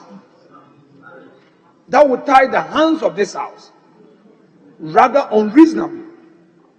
But I would agree, it is fair to engage, so we would engage. So, Mr. Speaker, though the paper is to be laid, I would, Mr. Speaker, invite you to direct that legislation committee. Yeah, in respect of pre-laying, I'm saying that although, Honorable Minority Chief Whip, you just returned from your trip, and you've come with all the heat trying to obstruct your colleagues. We got scared when the forces of darkness, started entering, the whips who have been disturbing the peace of not leaders, of your colleagues. So you sit down and let me have my peace of mind. So, Mr. Speaker, I would invite you to direct that Subsidiary Legislation Committee have a look at the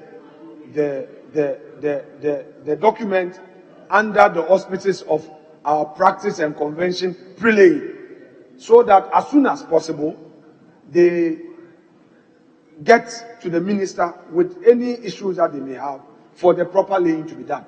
I so invite you, Mr. Speaker. Well. Yes, Honorable Hinafo. Mr. Speaker, thank you very much for giving me the opportunity. Mr. Speaker, in my lifetime in Parliament, I spent it with the Subsidiary Legislation Committee.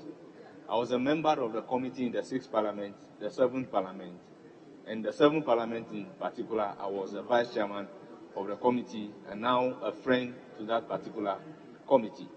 Mr. Speaker, there is a reason for the pre-laying.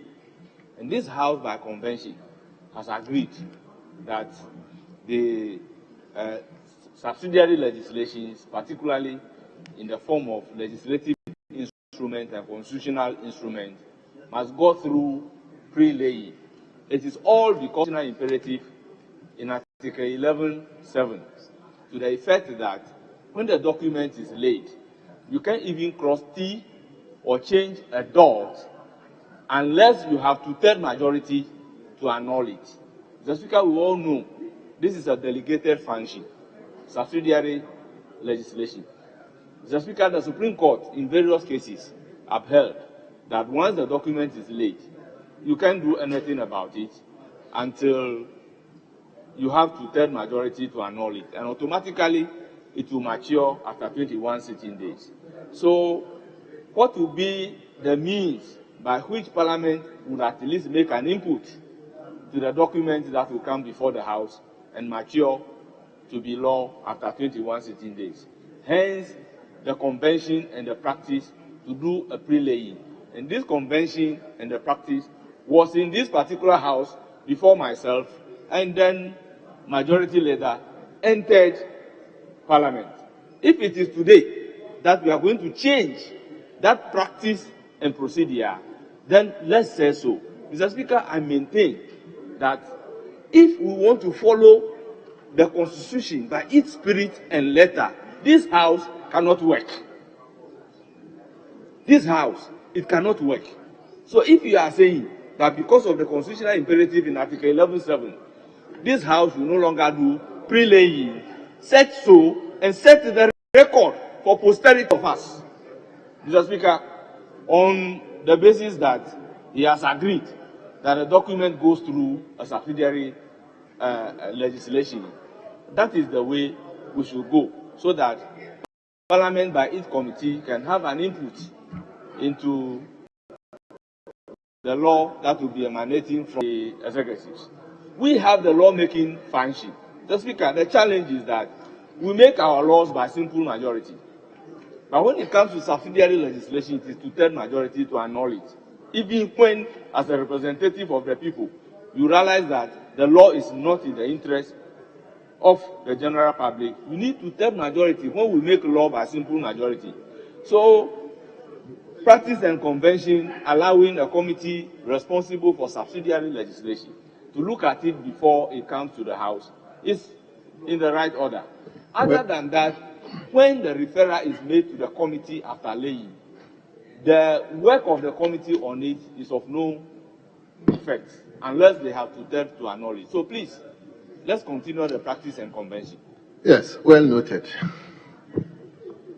Yeah, Lena. Mr. Speaker, I think the majority leader has agreed that the referral should be made to the Subsidiary Legislation Committee, following the practice and convention of the House. Mr. Speaker, what maybe we have to concern ourselves with now is how many more days that we have left between now and the time of adjournment. And I dare say that if we should adjourn now, the earliest time we'll be coming back certainly will be perhaps September or October, to do just about some 3 weeks or 4 weeks in the lead up to the elections.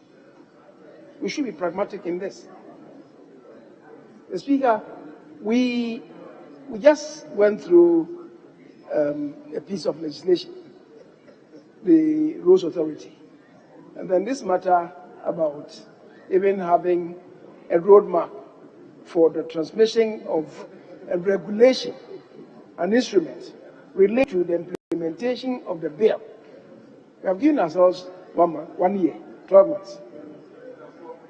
Is it the case that we may have an instrument transmitted to the House, is to be late, and then a committee holds it in check that will not allow it to be done, and thereby defeat the 12-month period that we have imposed on ourselves and indeed has become part of the law? So I think sometimes we should be guided by pragmatism.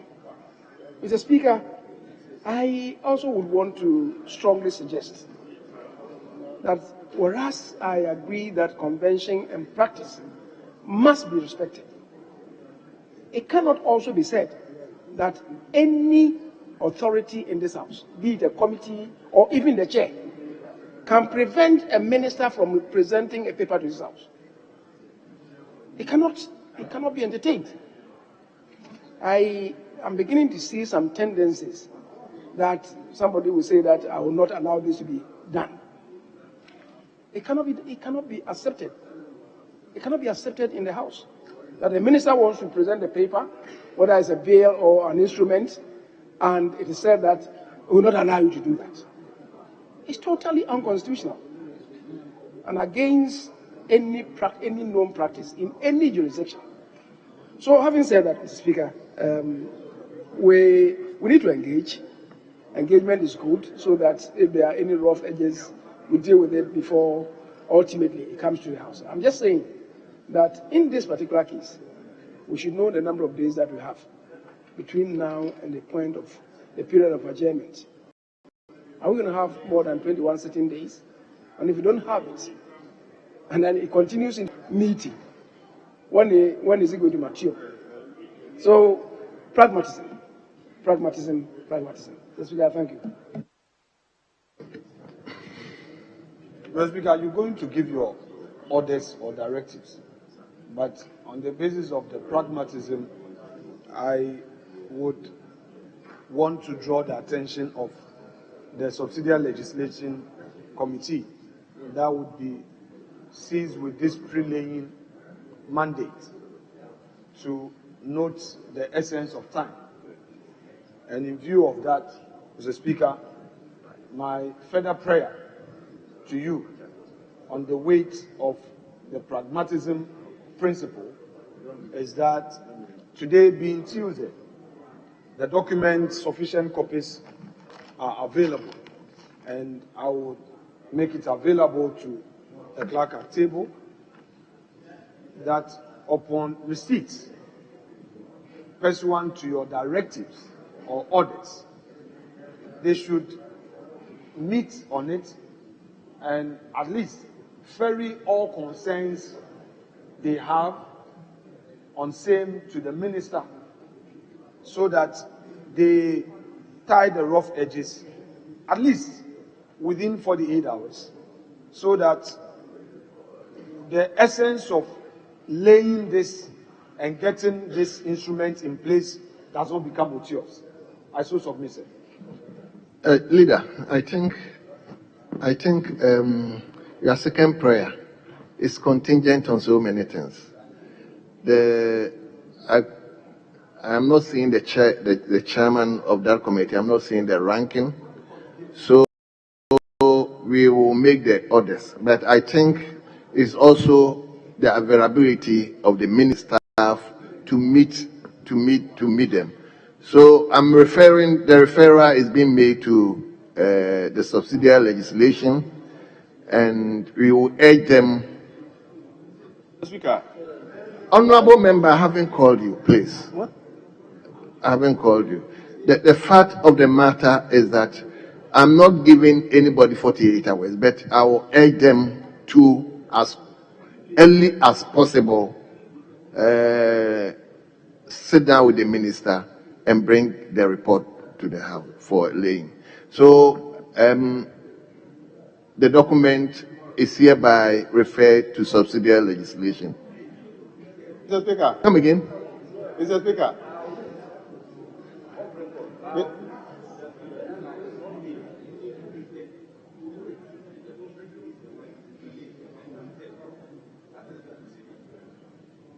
Speaker.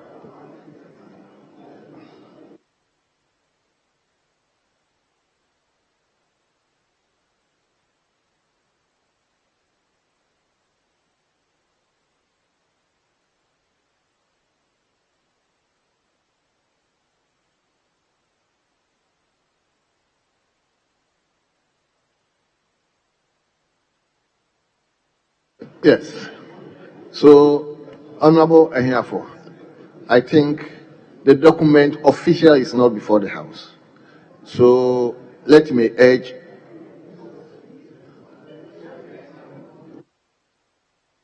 Mr. Speaker, I think you are talking about behind the curtain engagement. So it's not formally before the House. That is the import of what the majority leader is. So maybe between now and Thursday, they should study it and then make a determination so that Friday it could be presented. that is fine. Mr. Speaker, I will come you, okay. Yes, I agree. But Mr. Speaker, I just want to encourage the majority leader to look at this. The issue we are talking about is cement. It's about the price of cement. The cheaper the price of cement, the possibility. Mr. Speaker, I'm just saying simply because nobody in this House deliberately beats progress of any bill. But we cannot also be seen to be taking decisions on issues that affect directly, including the rent. So I would encourage the committee. Let's do a diligent work, but don't work simply because we should pass a law by a deadline, because this is not. It's okay. It's okay. I think the committee is well placed to look into this, and I think the minister will assist the committee to. So, Mr. Speaker, although these are not formal orders, but our friends were fortified by a convention and practice, and the invitation to you was on the basis of practices and conventions, which I'm inclined to accept. That's fine. So, Mr. Speaker, your orders must be clear and unambiguous. Else, we may be on a journey without an end. It's not a formal order, but I'm saying that in suggesting to the committee, we may have to agree that by a certain date, and that's why I'm saying that. Well. So important. Let me give up to by Friday. Yes. The minister and the committee must sit down and look into it. And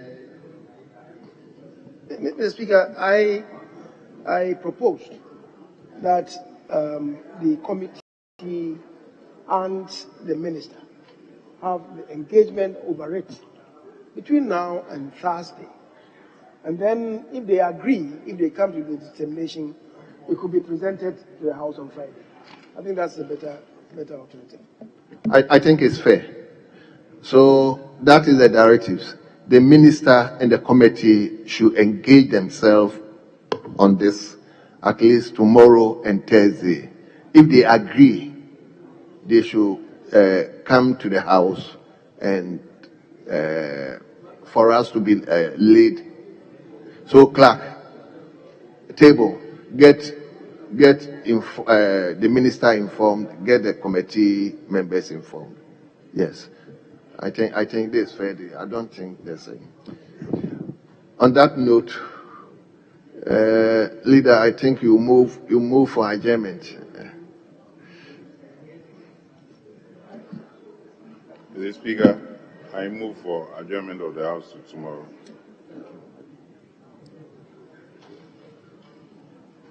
Speaker, I'll support the motion. Thank you very much, all of you. The House adjournment has been moved and has been seconded. So all those in favor that sitting be adjourned to tomorrow, 10 o'clock in the forenoon, say aye. All those against, say no.